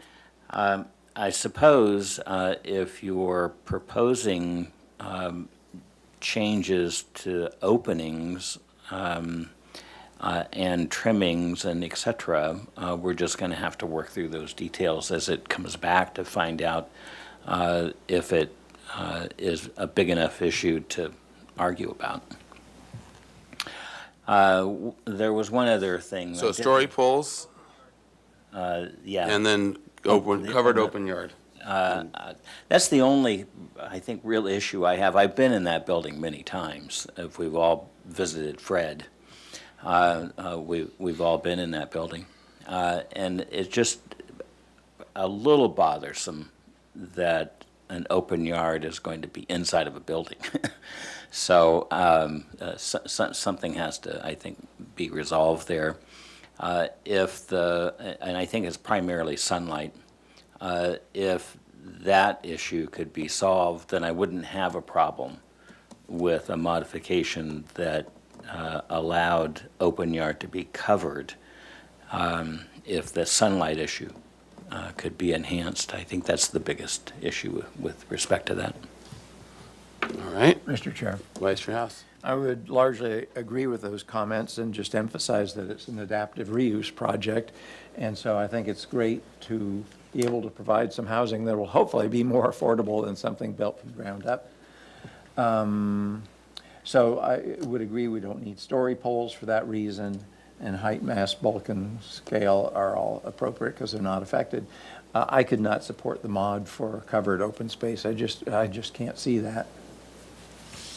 Okay, others? And even if there was more light? It's still hard to imagine, and it would be preferable for it to be open to the sky so you can feel like you're outdoors instead of under a big covered canopy. Okay. Sure. Commissioner Ensberg and then Commissioner Lenvick. Okay. I agree. No story poles, size, bulk, scale is fine. I agree with Commissioner House. I just think you have a tremendous opportunity here to really just get that roof. I know it's a big steel thing, and it's really interesting. I mean, I would peel that roof off and maybe try to keep the steel structure and do something really interesting with it, because right now, I mean, we have this situation where we're trying to, this feels more like the funk zone, right? Because it's an industrial building, but it's not the funk zone. So how do you take this and use what you have and do the fewest moves to make it be something really special? And I think that that it should be a true open yard. And I think that would make it amazing. I think that would really do the trick to making this tie better in with the El Pueblo Viejo without getting too, decoratory about it. I noticed you did have like a mural possibility in one place, which I think would be great to take sort of the, take the sting out of the warehouse, but get the best out of it. I mean, really, that structure is so cool. So if there's a way that without having to go through, torture for the engineering that you'd have to do, but if there's a way to open that wall up more toward the parking lot and then get rid of the roof and have that big, beautiful open space that ties these three very different buildings together, I think that could be really, really great. So I would urge you to do something like that. And I think it would make it, better livability, which is super important. But I guess that's enough to say. Thank you. All right. Commissioner Lenvick? Yes. There are so many things that are conflicting in this request. Number one, the owner is challenging the Planning Commission and the Landmarks Commission to approve something quickly so they can move on and say that, gosh, the city's really being helpful. But I'm not sure we're being helpful to the owner to approve this project. I was reading this weekend, and I'm not sure if it was a local article or what, but developers were saying that it is more expensive to convert an existing building to residential than it is to tear down and start over. A lot of developers, apparently across the country, feel that's really important. And if you look at something as difficult as maybe, Macy's or whatever, to convert that, it would be horribly expensive. But what I see here is a piece of property that could have a lot more housing on it. This is being underutilized merely to keep the existing structures, as opposed to finding a way to, as opposed to whatever number of units they're talking about here, put 3 times that many on there. Put 75 units on that property. It can be done because there's so much wasted space in the development by keeping, the old industrial buildings. Would we approve this project today if it was coming in new? No, we wouldn't. But we're going to compromise and say, gosh, they're saving an existing building, therefore we'll approve it in EPV. I think that it's really unfortunate that the developer, the owner, isn't looking at how to maximize the housing count in a community that is so desperately in need of housing, merely to try to use the existing walls and roof of existing buildings to put their housing inside of it. It's simply, I'm not sure what the Planning Commission is going to say, but to me, this is not a good adaptive reuse. It's not a good change of use on the property. And I think once they get into it and find out everything they've got to do to make this work, I mean, you're changing use. I mean, that means you got to bring the entire building up to current code for that use, the buildings. That can get very expensive, whether it's sprinklers or seismic or, whatever. I mean, you're saying, well, I'm just going into an existing building and going to put units in there. You're changing use, and that is very expensive. And I think that they may get down the road and realize that it's easy to say that Landmarks and Planning Commission weren't very cooperative because we can't afford to do this. But it's not our problem. I mean, they're changing use. That's a state code issue. So, I like the idea of conversion. I like, I don't think you need to put story poles up, but I think you're making a big mistake in not trying to solve the community's problems for housing in a much more aggressive manner. I don't know that what we're. All right. Yeah, sorry, not to. Shut up, Ed. Yeah, no, I think he hears you. I think you made your point. But I do want to get through all the commissioners so that we can, so we can come to a decision on this and then move on. Is it comments? Mr. Chair. It's comments, yeah. I have a comment. Okay, we'll go to Commissioner McClure sorry. and then Commissioner Dordan. If you just, to Ed's point, if you pull the roof off, now you've got rain on a flat floor, that would complicate things to some extent. And then that south facade of the existing, the one that faces the driveway, it would seem like if you're changing use that the public would get a little bit more than that. Okay. Just a couple of quick comments. The project as presented to us today, in my opinion, does not require story poles for the reason there's no change in height. The other comment, I would support Commissioner Lenvig's comments about, is this the maximum use of the site for the purpose of housing? My third comment, I would support that. My third comment is about the covered open yard. And I'm wondering if this is a question that we can get to some sort of evidence-based standard for making a decision.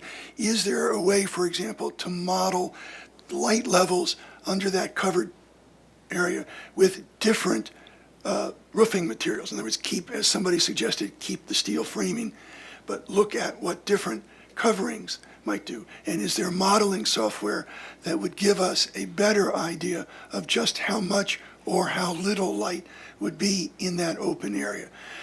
That would make it easier for me to endorse keeping some sort of canopy if I had a better sense than these drawings give me of how much light would be there. All right. Okay, other comments? Commissioner Ensberg? Sorry to come back around, but I wanted to say that one of the things that I think is really beneficial about this, because we're we are trying to get more housing, but we're also trying to do Mr. Chair, to the commission, I think we need to cut off the conversation about the use of the site. That's really a planning commission decision, not an HLC decision. And seeing as we have a hard cutoff at 4, we really need to get the meeting moving. Yeah, okay. No, Well, that's can I fair enough. Go ahead, but. Because I think that the way that this is being proposed, they are using existing buildings, and the scale of it is nice. It's, you know, it's not 5 stories, it's not 4 stories. Yes, you could do that, and maybe they would think about that and do the numbers and see, but I do like the scale of it, because I feel like it works with the historical museum and other things that are in the neighborhood already. So I just wanted to make that point that I think, I like the kind of mix. You've got a Quonset hut, you've got a warehouse, and then you've got this sort of traditional one on the corner. And I think that they could work with it artistically and through design and come up with something that could be really quite interesting and nice. Okay. I agree with the previous comments. I have nothing to add. Okay, and Commissioner Butler, did you want to? The plan is proposed. I think it's supportable with some rework, et cetera. So, given that. Yep. Okay, and I'll throw my comments in. In general, you know, the most sustainable building is the one that you don't knock down. And in this case, maybe I would knock down a Quonset hut. But that being said, I think the basic approach is supportable. Whether or not there's better ideas, or you could, if you wanted to invest a whole lot more and build more and do that, that might be great. To tie to that, the delicate balance, if they wanted to do a different project and develop the site a lot more, would need to be sensitive to the historic resources around it and to the older building as well. So I think that if that were to come, my guess is, at least I would support a larger project. But that's not what's coming before us. What's coming before us is keeping the buildings as they are, basically, and turning it and adding the windows and light and doors so that you can rehab it. So as that, is there a better project in my opinion? Yes. But is this an okay project and supportable? Yes. And quite frankly, going from industrial use right there to adding people to there does make sense as the sort of good of Santa Barbara thing too. Although it could be even better if they wanted to do a better project. So I think regarding the comments that we were asked to comment on for Planning Commission, the size, bulk, scale, I think everyone was supportive of this. Obviously, it's not getting any bigger. Neighborhood compatibility. It is the neighborhood right now. It's compatible with itself. Story poles, no, there's no need for story poles because it's not getting bigger. And I think the one sticky wicket is the covered open yard. And so I think we would be encouraging, especially if you want our support, to finding a way of getting that to feel a lot more light filled. We'll probably get some. Maybe you'll have to open to get all. And so I think those are the sort of comments on the open yard, as well as one commissioner saying, and I agree with this as well, a 3D model might be a good way of really understanding it and also convincing us, because if we're going to, you want us to support a modification, it's convince us that it's what your solution is works. And then I would also add just another comment, just so that it's sort of on the record. As you're studying the ADA ramp and things like that, and I guess this is the day for walls and ramps, but look at how to be sensitive to that entry, and I think there's going to be better ways of doing it. But anyways, that's just to be noted to add additional study on those areas. And to that note, Mr. Chair, a sense of entry to the project, I think, would be important. Yes, and entry and circulation all need to be studied, I think, as some of the next steps. All right, so I think those are kind of the general comments. This is just for the one-time pre-app, so that's a summary of the comments. Do we need a motion to? So Chair Grumbine, there's no motion, and if you're okay, we'll just take your comments that you just had and the additional one by Commissioner Woolley as well to include in the summary to Planning Commission. Perfect. Thank you. Okay, great. Thank you. All right. Okay. All right. Wine and roses. So we are early by, Oh, my God. yeah, 10 minutes. 8 minutes, but it looks like the applicants are here, or applicant is here. So why don't we go ahead and get started? This is item 4, 2201 Laguna Street. This is designated a city, state, and national landmark. The mission was constructed in 1786, 1815, and 1925 by Father Antonio Ripoll and Jose Antonio Ramirez in the Spanish colonial style. Proposal to construct an ADA and building code compliant access ramp to the main doors. Project includes a new tile platform and new steps atop the existing historic steps, landscaping, ADA access way, and 3 ADA parking spaces. Project was reviewed under a one-time pre-application review on June 21st, 2023. No final appealable action will be taken at this place at this meeting. Project compatibility findings and minor alteration findings will be required for project design approval. And so with that, welcome. And after you introduce yourselves for the record, we can go to staff and then also to the meeting minutes from last time. All right. Okay, thank you, Mr. Chair. And Mr. Chair, Mr. Sweeney, if I could briefly interrupt, I just want to let anybody who just joined us know that we do have a sharp cutoff at 4 p.m. and due to the rain. And also, item 5 has been postponed to the January 10th agenda. So if you're here for that, it's going to be heard January 10th. Thanks. All right, thank you. Thank you. All right. And I assume somebody's watching this storm as it's approaching. That's why it's 4 o'clock. So Yep. let's go. Yep. Fred Sweeney, representing 196 Architects, the architect for the project, and I'll let. Father Joe Schwab, I am the president of Old Mission Santa Barbara Incorporated. All right. Eva Pokwardowska, project manager with 196 Architects. We also have with us in the audience Father Dan Lackey, the parish priest of our parish, and Bob Cunningham for landscaping is here in case we have any questions, and Jim Balsitas, who's the facilities manager for the mission. Okay, great. So with that, we'll go through the minutes and that. You'll have 15 minutes. You don't have to use it all, but yeah, and then we'll go from there. All right, so to staff, did we have any comments aside from the minutes? No? Okay. All right. So. I'm sorry, I didn't, we haven't done the evaluation to the Secretary of Interior standards yet, because you haven't seen this version of the project yet, so we wanted to make sure the project was pretty good with you before we do go through that. So you'll get that at the next time. Great, thank you. All right, so the commission comments were that the commission is very supportive of the improvements and the dignity of the approach for all users of the church. Eliminate as much metal for the railings as possible, and to the extent that the railings are needed, the stone wall and railing should be level. And I don't know if we had who was there.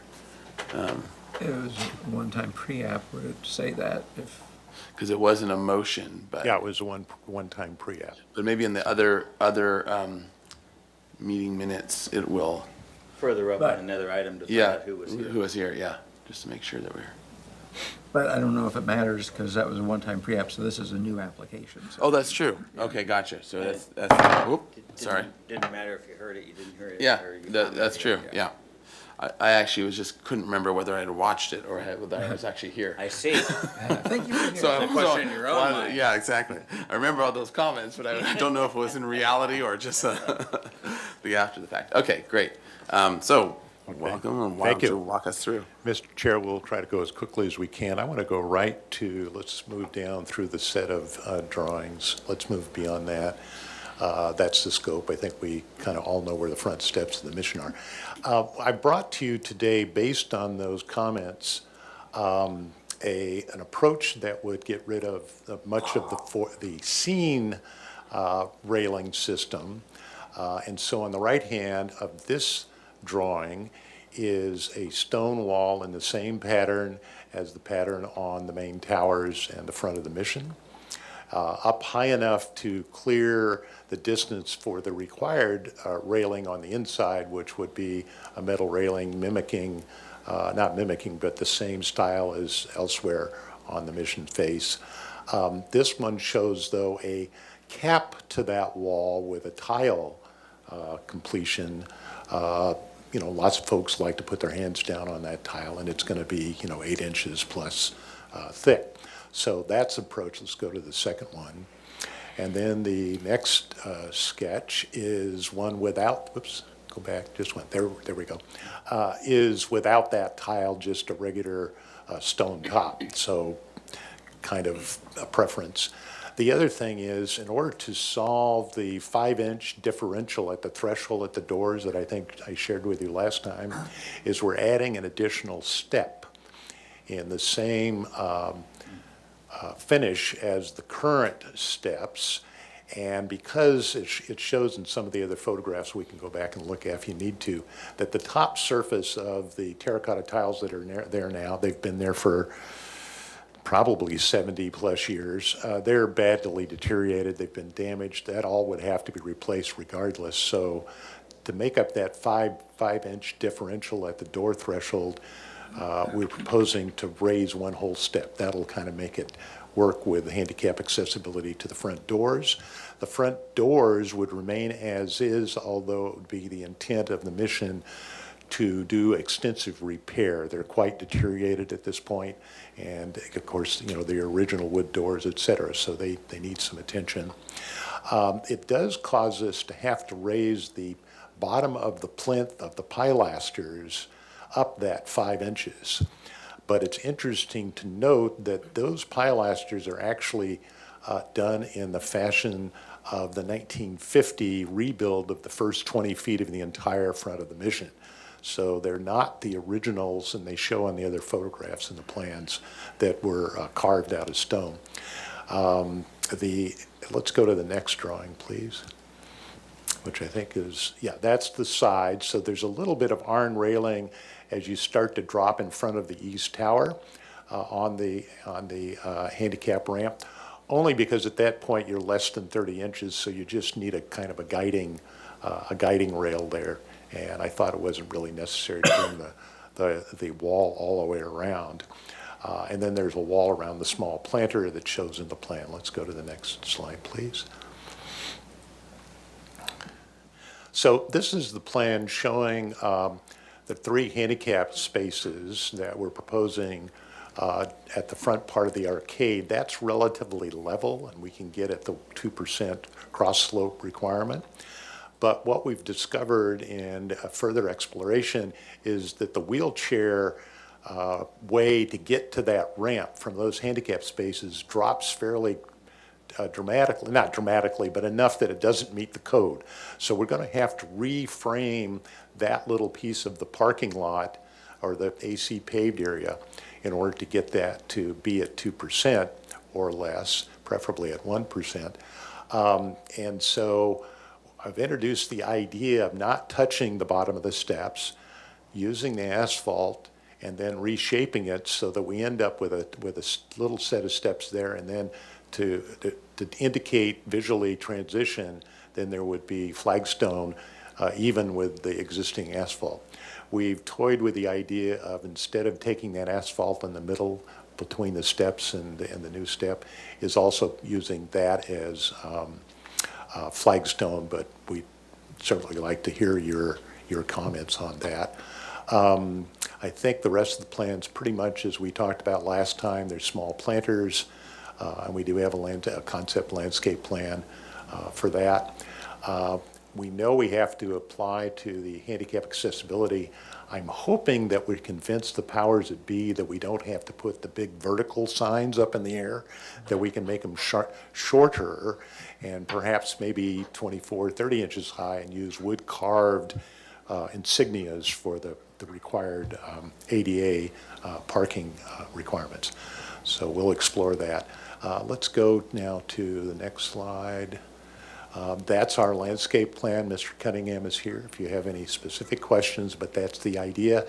We're going to put drip irrigation into that, primarily to get the succulents started, and it's hope at some point, like much of the rest of the mission, we'll be able to turn that off at some point, but obviously plants will need some water at the beginning of their life, and we'll also need to address the little staircase that goes up into the cemetery, because that landing right there is going to cover 2 of the bottom steps that exist now.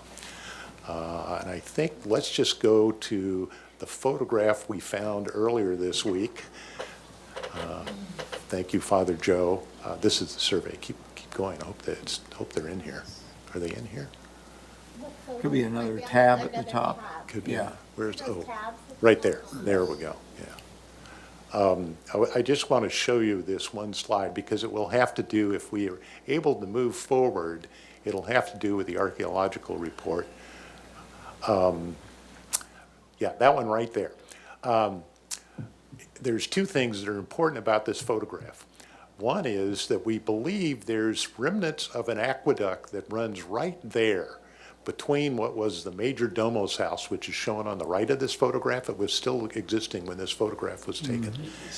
1870. And then the other interesting thing that we started to notice, and it's on many other photographs, the bottom 2 steps that are there today, of the 7 steps that go up to the current platform, there were different. Those are squared off sandstones, not in the shape and match that what's above that. And at some point, those got either buried or taken out, because today there are 7 steps, but the bottom 2 steps reflect the carving and stone configuration that are in the top 5. So we think that's an interesting piece of archaeological history, and certainly to the history of those steps at the mission.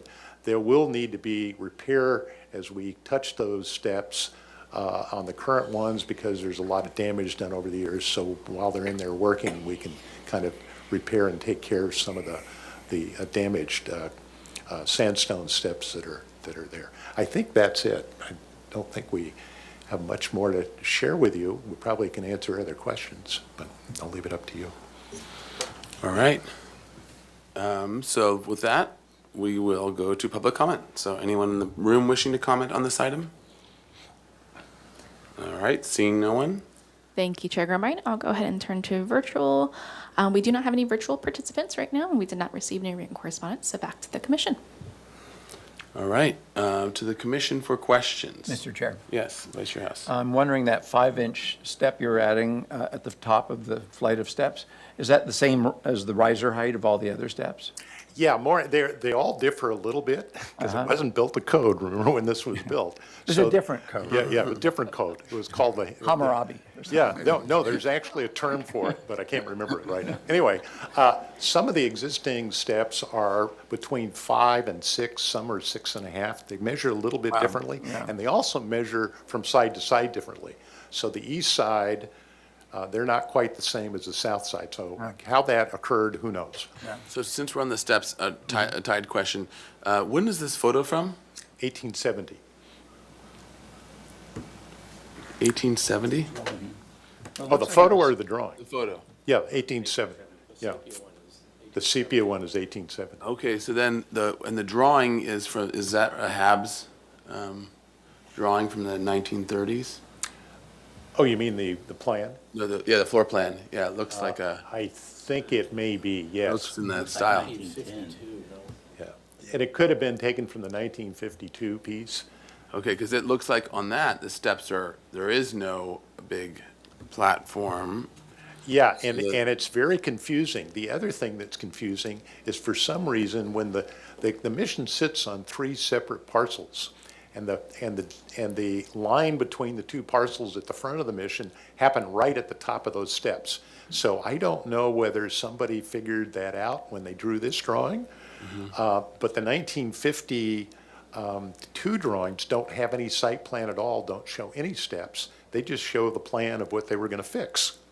So it changes. There's some diagrams, some other things we've found that.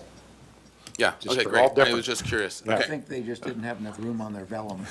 That's right, they That shortened could have been it. it, yeah. Shortened it. And maybe it was at one point restored to the original 1870s. We do know there's some other steps underneath those steps. Okay. There's another platform under there, and it could have been in that. Who Yeah. knows? Okay. Hey, Mr. Chair, I have Yes. one other question. Do you have a section through what you're proposing at the bottom of the steps with the wheelchair path? And Not yet. Okay. Yeah, What is the but height difference? It's probably between 5 and 6 inches at the steepest point. So we don't, if we can go back to that plan, we don't know if we need to do everything we've drawn there. We've got to sit down with the civil engineers. Because the deepest point, or see where the word compliant is in my little note there, where it says ADA access way at 1%? Right about there, towards the ADA parking, it starts to drop quicker. So that may be the only place we have to deal with that issue. And you're talking about the cross slope. Yes, cross slope, yes. Okay, other questions? Mr. Chair? Commissioner Drury? Yes, I'm supportive of this project. The mission features strongly in my life. But I'm going to ask, why are the handicap spaces so far from the ramp? We're having to deal with several things. One is, at first, transportation thought that this would trigger a whole evaluation of all the parking at the Mission. Oh, Lord. And what we found out is the state historic code and the building code don't require that. The other thing is that is the most level place without having to redo the whole front asphalt, that we could make it work based pretty much on the existing level of the asphalt. We'll probably have to re-asphalt and recondition, et cetera, just because that's what you do when you get into this kind of construction. We did originally look at the east tower, below the east tower, right in there, but it got complicated in terms of being able to drive in, back out, deal with the cross slope, et cetera. So that's the reason. Thank you.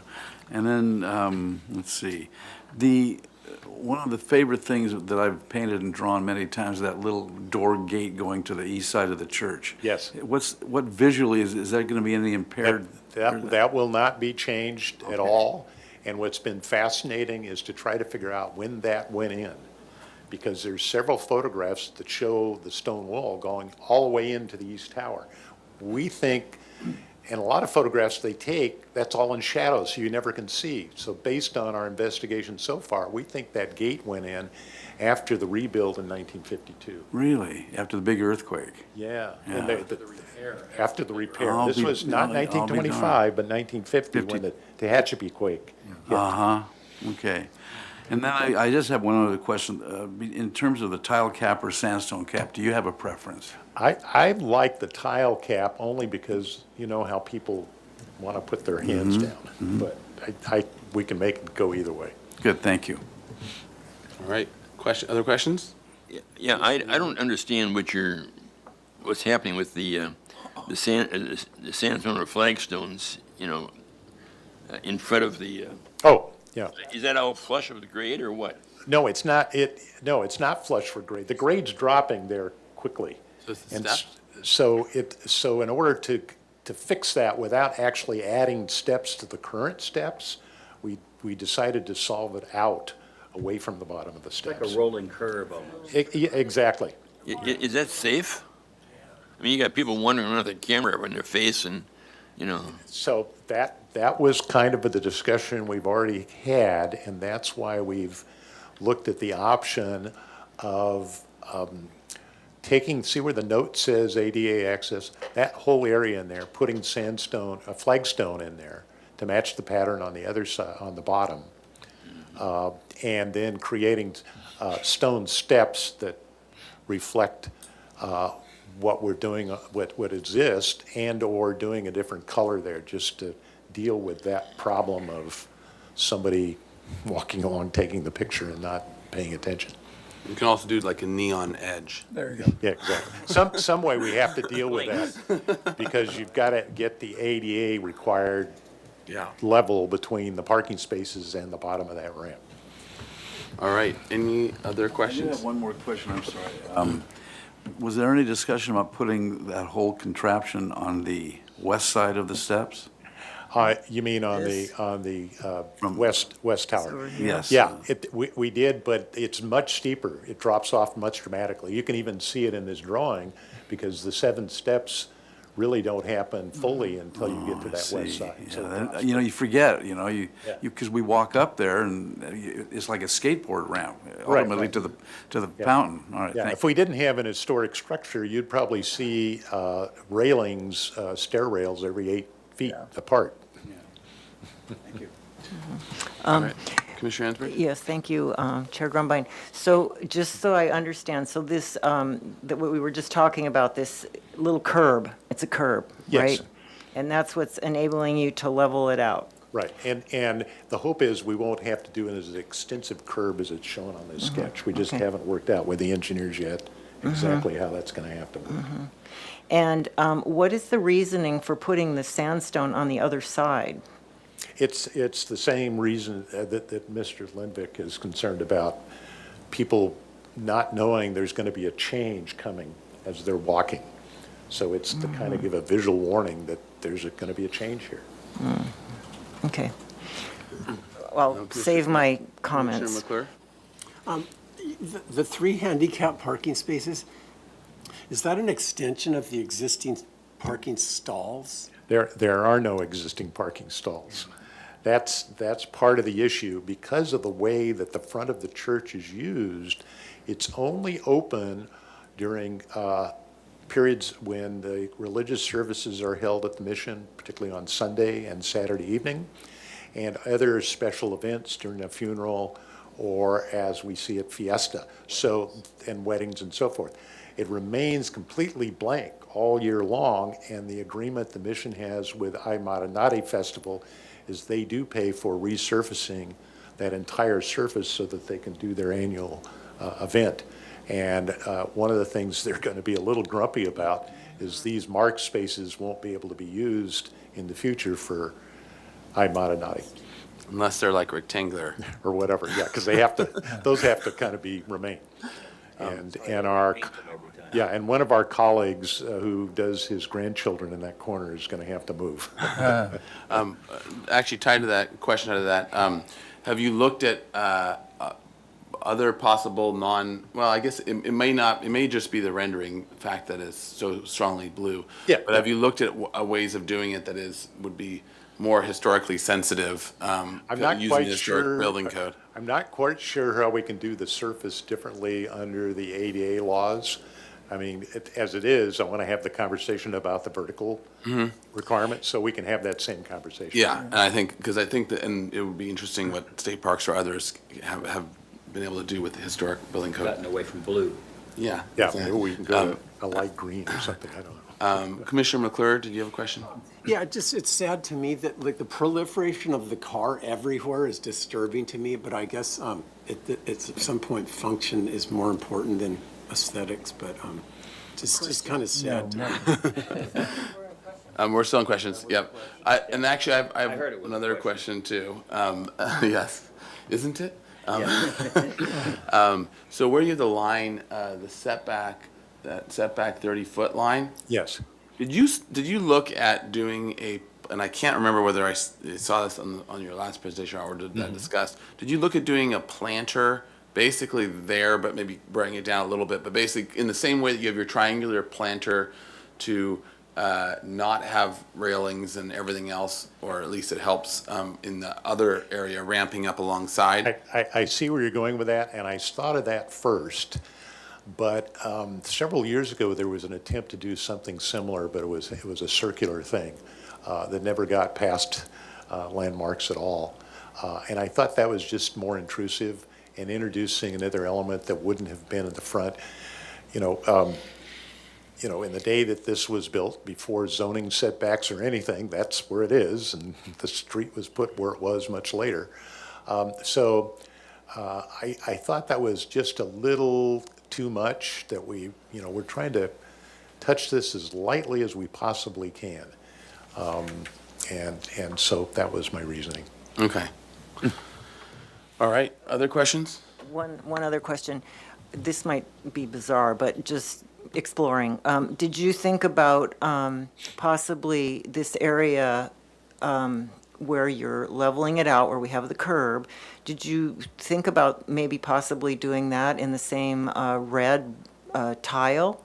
We So certainly like the whole thing, so then it would be clear that this is this part and that's the, And we certainly can do that. I'm just, a question comes in my mind as we look, and I'm looking over at Ms. Hernandez, is would we be touching more than we need to in terms of an historic structure if we put red tile, as you suggest, or even the sandstone, flagstone. And so, you know, I'm open to anything. It's just, you know, how close do you start to touch things? Well, it's asphalt.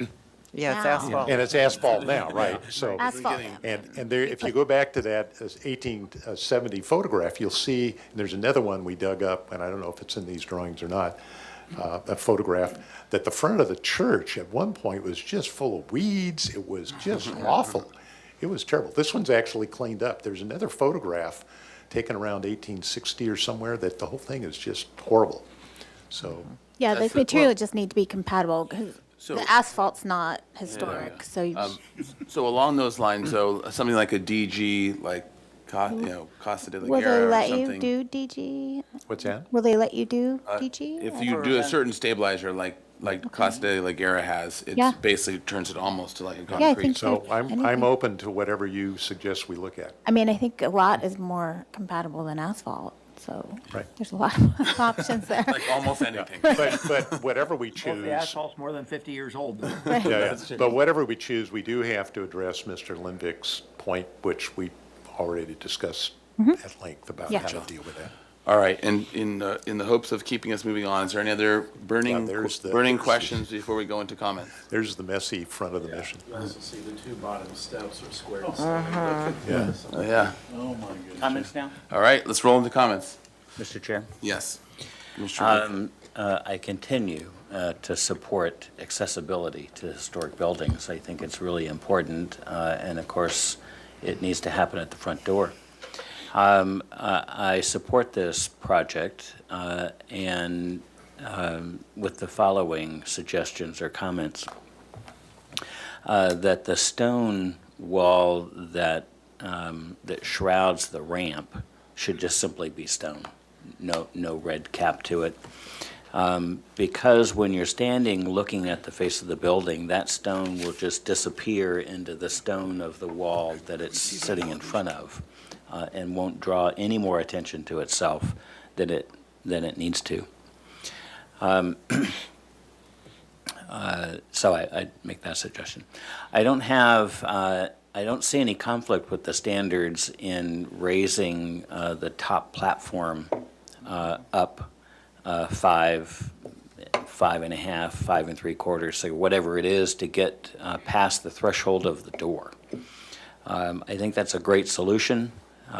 It has zero impact in my mind to what you see currently, or even to this colored rendering. It is a solution to a problem that already needs to be addressed, and that is the condition of the surface currently, which would create, I think, problems for accessibility. You get up that ramp and then you trip over the grout line, and the problem has not been solved. So I'm supportive of that. I don't think it's a huge impact to the facade. In the same regard, I don't think that having to raise the base of the columns that half a foot also does not present an aesthetic impact to the impression that you get now when you're looking at the face of the building. I understand the challenge of getting even the spirit of the law from the parking space to the start of that ramp. I understand the challenge in that. And to the degree that whatever the grade change needs to be, that can be as transparent as possible, doesn't detract from the ascension of the stairs and the platform. It shouldn't detract from that context. So if it winds up being, stone, okay. If it winds up just being an asphalt, transition, okay. I'm supportive if the path from the parking to the beginning of the ramp is decomposed granite or some other hard surface. I'm okay with that. I wouldn't introduce a color, though, because I think the introduction of a color in front of the steps is going to be distracting to the context of the steps. I don't think the standards would really encourage that. And it is unfortunate, that we've got to put parking up there, but, people park there now on occasion, so I don't think that's a big deal. I'm also not concerned by the loss of a few steps up to the gate that goes around the east corner. I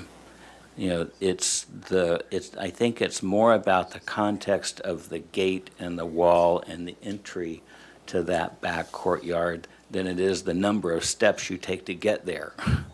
So the fact that the ramp landing intersects a couple of those steps, I don't see as a very big impact to that context. That's a start. All right. Mr. Chair, Commissioner Doran. I endorse what Commissioner Uli just said in terms of all of what he just said. I will just add that I would be very supportive of an effort to keep the vertical signage for the handicapped as low as possible, because I understand those parking spaces are not routine, but would be used on occasion and in a context in which it would be clear who would be parking there. So I'm very supportive of that. As Commissioner Uli said, I would support not having the tile cap to that wall for obvious reasons. I have one other quick comment while this drawing is up. One of the things this commission is routinely asked to consider is what used to be called the architectural character. It was a very popular, very common term in the 19th and early 20th century. And this kind of watercolor does, I want to commend you because it does a very good job of conveying more than the style of the building. It's about the tactile as well as the visual qualities, about the color palette, about the very materiality of the building, and the way the building takes the light, the way it casts shadows. So I want to commend you because this is a very informative kind of drawing, and we see so many drawings that are generated by software systems that tell us very little. So that's just an extra 2 cents there. But I'm very supportive of this with endorsing Commissioner Uli's comments. All right. Mr. Chair, Vice Chair House. I would say, first of all, the renderer shows promise. He's very talented, no question. I would agree with all the comments that have been made, especially about eliminating the tile cap. It disappears more that way.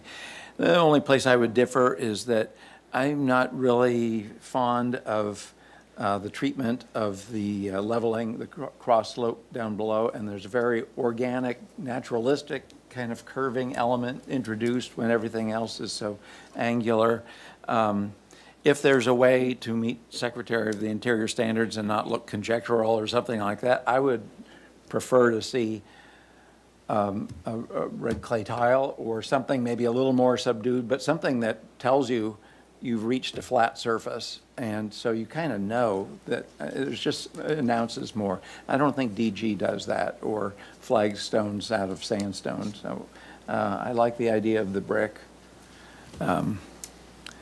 Yeah, especially since it's asphalt connecting to the stairs right now, so. Okay. All right. Chair Grumbine? Yes, Commissioner McClure. I think that, I'm going to call it the Linvix curb.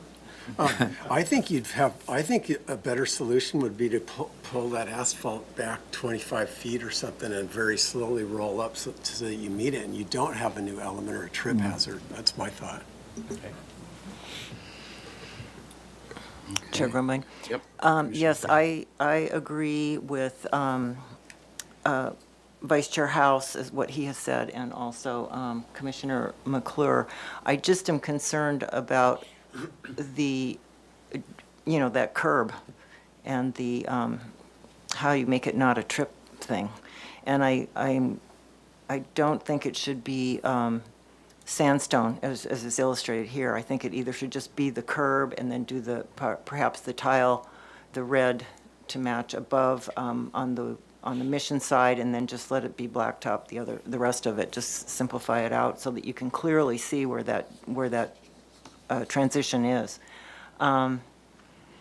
all the other things I agree with, especially the no cap on the wall, which others have said already. But it's great. I totally support this project, and I'm, look forward to seeing it executed. All right. Mr. Chair? Yes, Commissioner Butler. So yes, I think this is a great improved approach versus the last time when you had so much railing, et cetera. We don't need the red cap on it blends in so much better without it. I'm not a fan of asphalt, but we're trying to address an ADA compliance and mobility question. Asphalt seems to be the best solution for that. I'm a little leery, but so it has always felt odd to me, and I actually live not too far from there. Every time I go to the mission, I'm like, well, what's all this asphalt? Yeah. It seems so out of history, right? It's just like it landed from outer space. But on the other hand, and I'd hate to have EMOD and RI, where would they go? That kind of thing. So I'm not sure what's the best solution for that, but the less change, I think we've all advocated, is to the better. So. All right. Anyone else? Let's see. I think we've got it covered. Everyone. I want to follow Ms. Gokinda, so I'm not going to say anything. Yeah, you'll get your The lights hands are wrapped. turning off. The lights are turned off. So I'll throw my comments in there. I agree with for the most part, where the discussion has gone. I think there's probably a couple different solutions that could happen that some prefer more than others, but I think I can give a shot at summarizing in a minute here. The one thing can you go to that perspective Photoshop rendering or photo rendering that you had of the view of the wall with the ramp and everything? I thought I saw a flash of it. That one or the other one?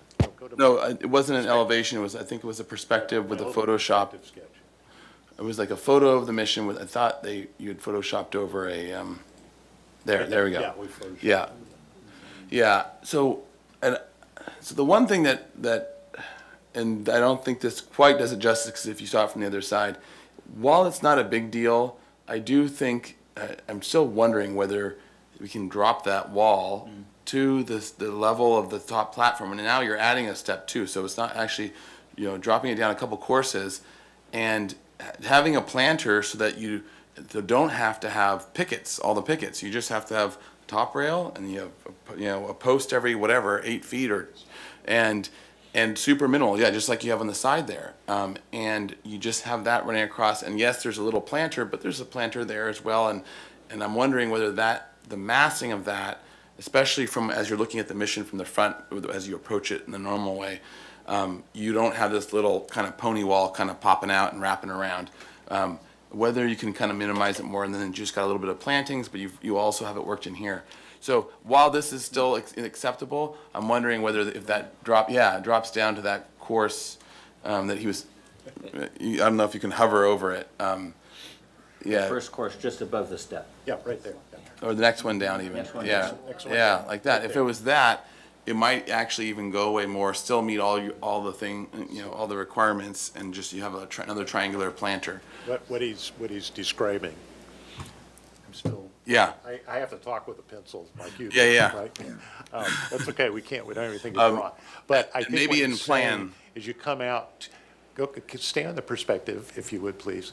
What he's saying is make that a curb right there, and then come out about 2 to 3 feet to create a planter that comes straight across. And that then deals with the code drop requirement of 30 inches. Yeah. And then all you need is just, it's a And then all you ramp, need so is you just need a handrail. The handrail. Yeah. And that might even, that might be worth a study. It seems like even with this, there's support, but that might be worth a study to see if you can minimize it a smidge more. But that was my only additional comment from what has been said. So I think, this is before us, let's see, no final appealable actions. This is just a concept review. So let me try to summarize what the comments that have been said so far and sort of some of the indications of it. So number one, the commission supports accessibility and and the general direction that this project is going to achieve that. And thanks the applicant for that. Of the options presented for the stone wall, the all stone, no tile cap is the one that has more general support. An additional suggestion of dropping the wall down and creating a triangular planter at that corner is requested to be studied, and to minimize even the effect of the wall massing. The commission is generally supportive of the additional step, adding a step to the mission so that we can get the front door accessible, and does not feel that it would negatively impact the bases of the columns, the plinths that the column sits on.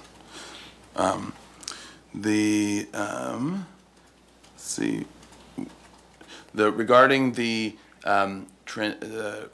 creating an ADA slope path, there was a mix of, it was sort of split, the commission was split over what the most appropriate solution would be, and so looks for, with noting that there is a concern for a single step as a tripping potential, and that a change in material does seem appropriate, or would be supportable, let's put it that way, would be supportable.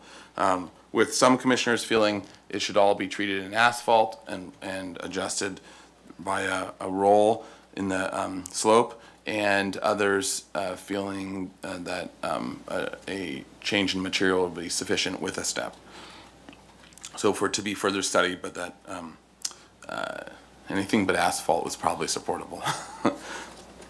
And then the commission is also supportive of keeping the handicap signs as low as possible and using historically appropriate materials for those if possible. And any other comments we want to capture? Yep, Commissioner Drury? I'd like to study the transition between the grade below the steps where the stone is proposed. Is that, we're going to study that? Thank you. Yeah.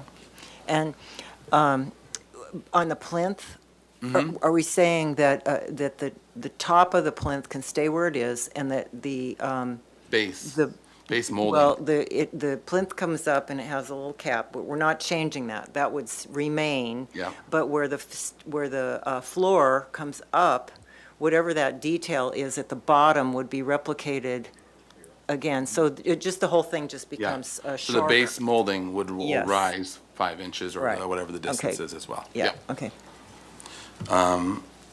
And that we feel Vitruvius would be happy with that. Would you be happy with that? Okay, any other comments? Mr. Brother? No. Oh, okay. Oh, you're just doing the Vitruvian man. Yeah, very good. All right, and everyone else is good? Okay, so those are the comments from the commission.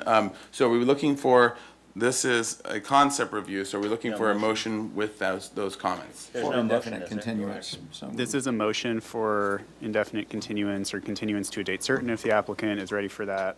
With those comments. With those comments. I'll make a motion for an indefinite continuance with those comments. doesn't matter. You want to second it? I'll second it. All right, second by Vice Chair House. All right, under discussion, any further discussion? All right, can we have a roll call vote, please? I'll take the roll call vote. Commissioner Dordan, Yes. Commissioner Drury, Yes. Commissioner Ensberg, Yes. Commissioner Butler, Yes. Commissioner Lundvik, Yes. Commissioner McClure, Yes. Commissioner Uli, Yes. Vice Chair House, Yes. and Chair Grumbine. Aye. Motion passes. All right, thank you very much. We should have. Thank you, Mr. Chair. Thank you, Board. Merry Christmas. Happy New Year. Yes, same to you. See you when we get our archaeological report completed. Sounds good. All right. All right, see you in the 5 new year. minutes until the All sky is right, open. yeah, Commission, yep, thank you. And the meeting is adjourned.